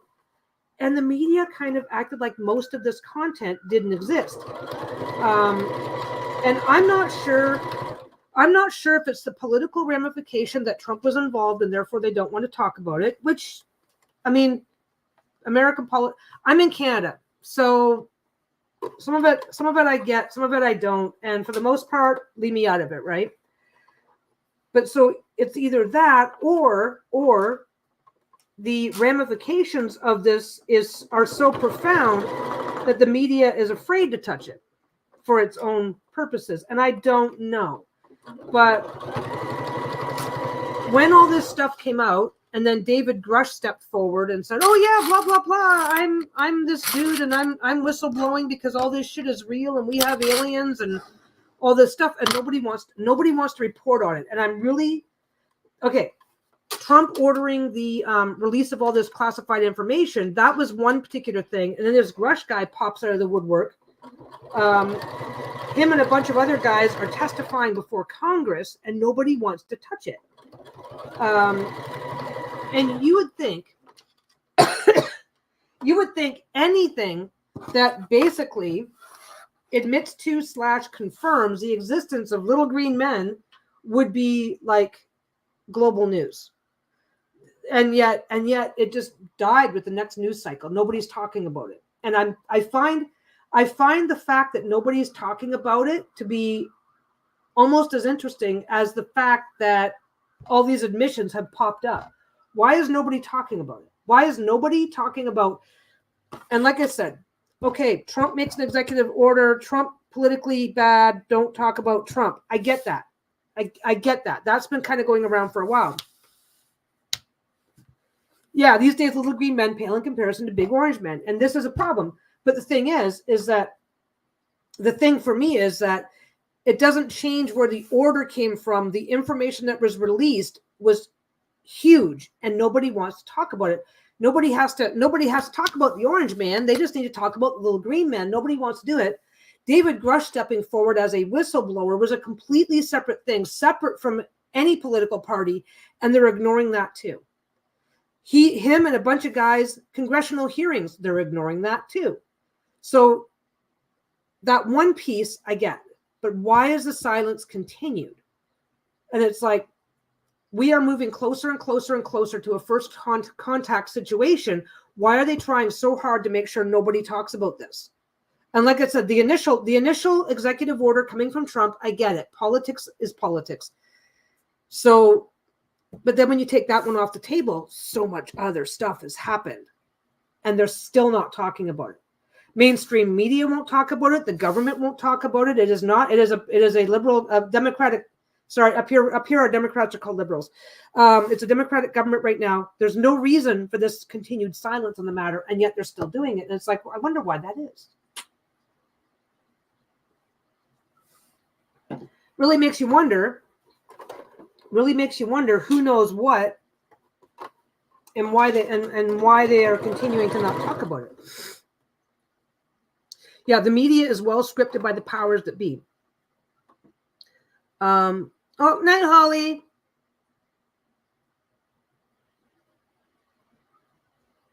That's true. I think, Robin just said, I think we don't talk about it because we're so far behind technologically that there's nothing we can do about it. Does it help to know that we're helpless? I think what also is another reason for silence is that our religions, almost every world religion, talks about our gods coming down from the sky. Now, if we confirm that there is something up there in the sky that is not human, it's going to cause a religious, nightmare. There's a word for it. What is it called when somebody is questioning their religion? Crisis of faith is one term. But anyway,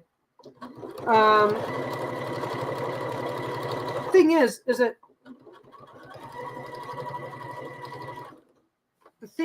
that whether or not we're helpless is kind of beside the point, because until you admit you have a problem, you can't do anything about it. So we don't want to discuss this, but this is what happened? Just a second. Oops, that one shifted. And I have to trim it. But anyway, I think it's interesting how little is being said, especially when other countries have made, like Brazil, I believe, is one country that's made it clear that their military has chased UFOs and stuff like that. Like, there's plenty of other people and governments that are willing to say some really obvious stuff. Yeah. Oh, Stephen. Yeah, Dr. Stephen Greer. He's really interesting. He's got a lot of interesting ideas. He went against the government establishment. A group of folks got their own method of contact. See Close Encounters of the Fifth Kind. I did see that. I watched that. That's publicly available. You don't have to go to the Gaia Network for it. I've already seen that. I think it's really interesting. I think it's really unfortunate. It's really unfortunate and doesn't do him any favors that he hasn't been able to prove that this. He's saying that him and his group are doing this thing, but there's been no proof. And this is the problem, because people are like, until we actually see a real live alien standing on the White House steps giving a speech, we're not going to believe it. And I do think that's the end goal. There are far more mundane truths that they don't talk about and that people are kept in the dark about. That's true too. That is true too. It's kind of funny. I think conspiracy theories are interesting. I think that a lot of them are not true, but I also think a lot of them are true. Like, chemtrails. I don't think that's true. The possibility that we've already been contacted by aliens and our governments are keeping it a secret, I think that's true.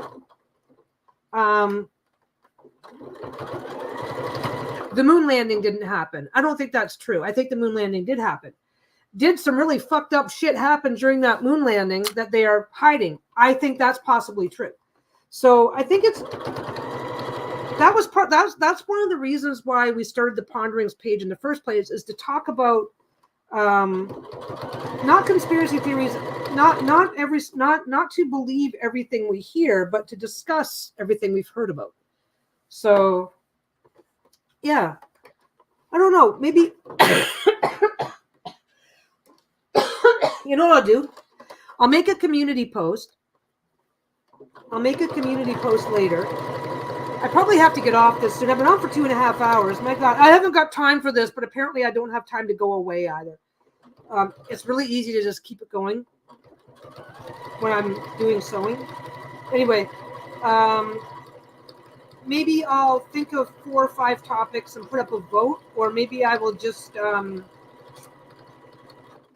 know what I'll do? I'll put up a post. I'll put up a post just asking what people would like to discuss, and then everybody can make their suggestion, and whichever suggestion gets the most upvotes or attention or whatever, then we'll do that as our next one. I don't know if I'm going to be able to schedule. Oh, okay. The moon landing. See, this is a problem. This is a problem for me. I am such a squirrel to have a hard time staying on track. Okay, so when the moon landing, when the first moon landing happened, okay, there's the first conspiracy theory that it didn't happen and it was just all pre-recorded because the conspiracy theory is the United States wanted Russia put a man into orbit, right? The U.S. wanted to win the space race, so they organized a fake moon landing just to win as a propaganda stunt.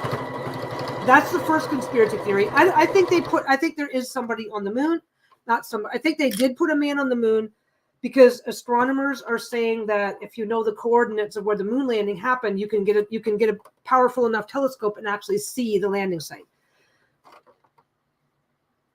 Yeah, they cut the sound feed of what the moon landing astronauts saw. And one of the conspiracy theories that are floating around is that the reason why they cut the feed is because as they were talking back and forth to NASA, they said, yes, they're watching us. They're up on the ridge because they were like in a depression or at the leading edge of a depression or something like that, or just above. I forget where they were just.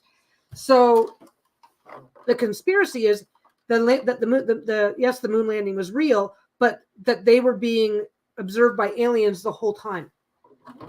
And they knew that they were going to be observed. They knew that they were up there.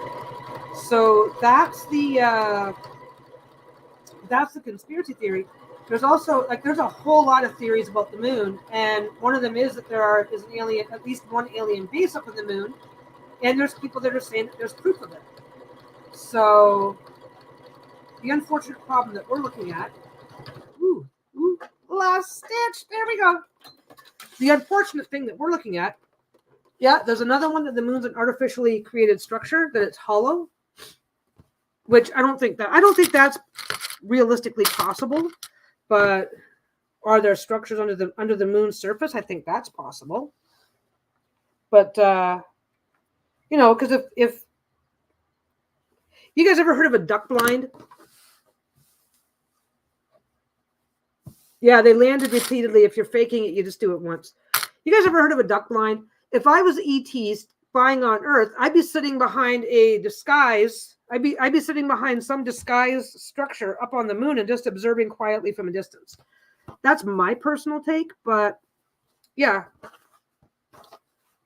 The whole challenge of a paranormal pondering from me is going to be to stay on topic, but that's okay. That's okay. Because if the topic changes, we don't need to care. But yeah, maybe I don't know when's the best time though. And I don't want to lock myself into anything until we collectively know what works. No point in showing up at 4:00 when the wife's home at 4:30. They measured the resonating sound of part of the tech landing that indicated a metallic hollow sound. Yeah. I think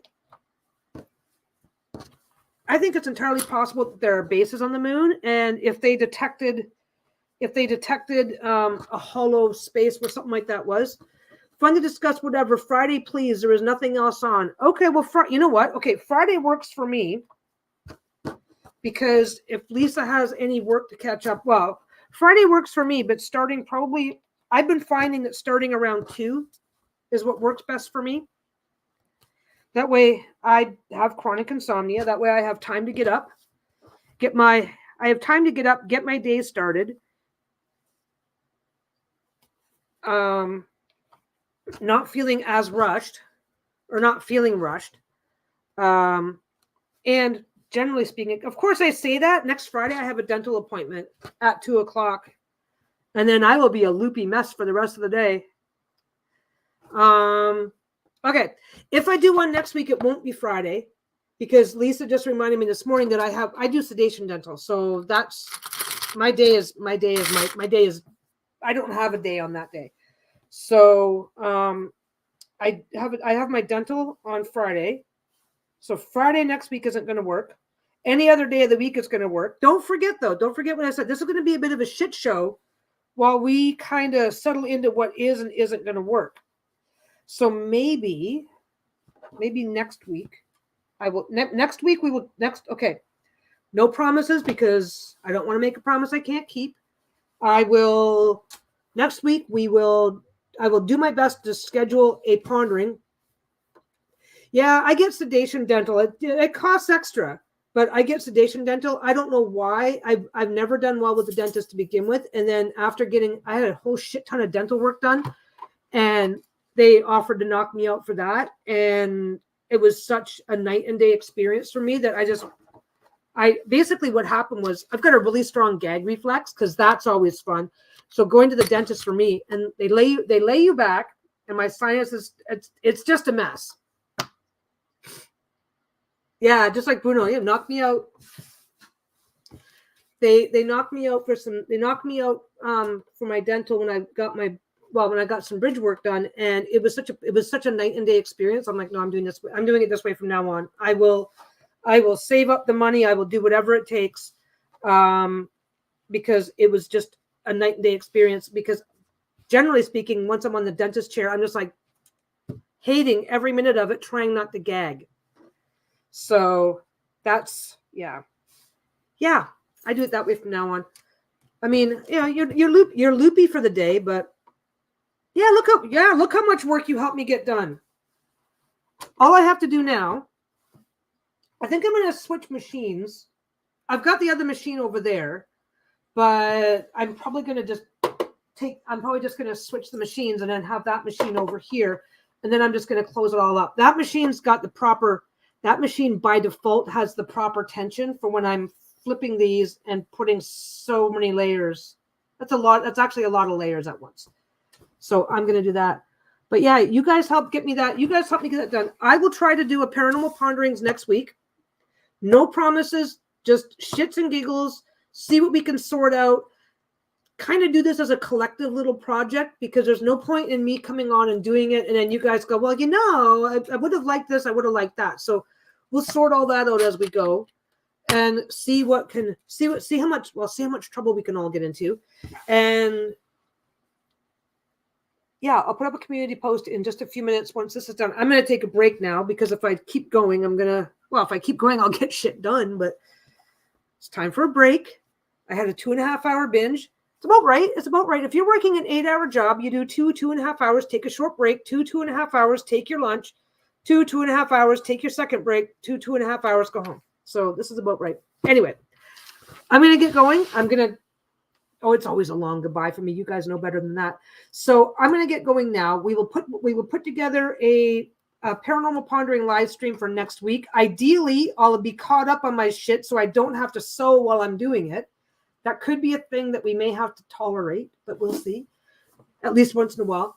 And it won't be Friday because I won't be around, but we'll try and do one other night. But yeah, I can shoot for Fridays as the day, because Fridays, I'm just waiting for Lisa to get home so we can do any errands that we have to do, yada, yada, yada, yada, yada. So I never plan for Fridays being a day where I'm trying too hard to do anything anyway. So Friday starting at 2 might be the best way for me. But anyway, I got to yell at you, Gail. Did you just show up? Did you just show up, Gail? You said on my last live that you wanted some fabric, but then you never gave me your address. Wasn't it you that said that, Gail? Gail. I'm going to yell at you, Gail.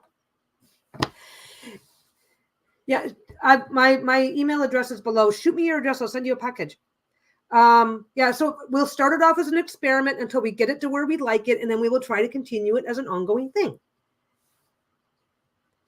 Oh, don't worry about the notifications. I just wanted to come on just for shits and giggles. So there's a bet if you subscribe to the channel and hit the bell, it's supposed to send you a notification, but it doesn't always work. And I literally set the stream up 15 minutes before I came on which means that even less chance that you were going to get a notification. But so we'll do the things. I'm going to get going. I'll make a post so we can. Bruno's right here. Come here, buddy.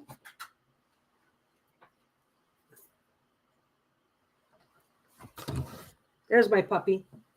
Did you guys see the thumbnail of Bruno? There's a thumbnail with Bruno. Now I got to go change my. No, I can't. Now I can't touch anything. I just picked him up. I've either got to get the lint roller out, or I've got to change my shirt. No, you're not getting on the table. Oh, what do you want? Look at that. Look at that. Look at that. Okay. Say bye to everybody. Okay, guys. Bye. I'll see you next week.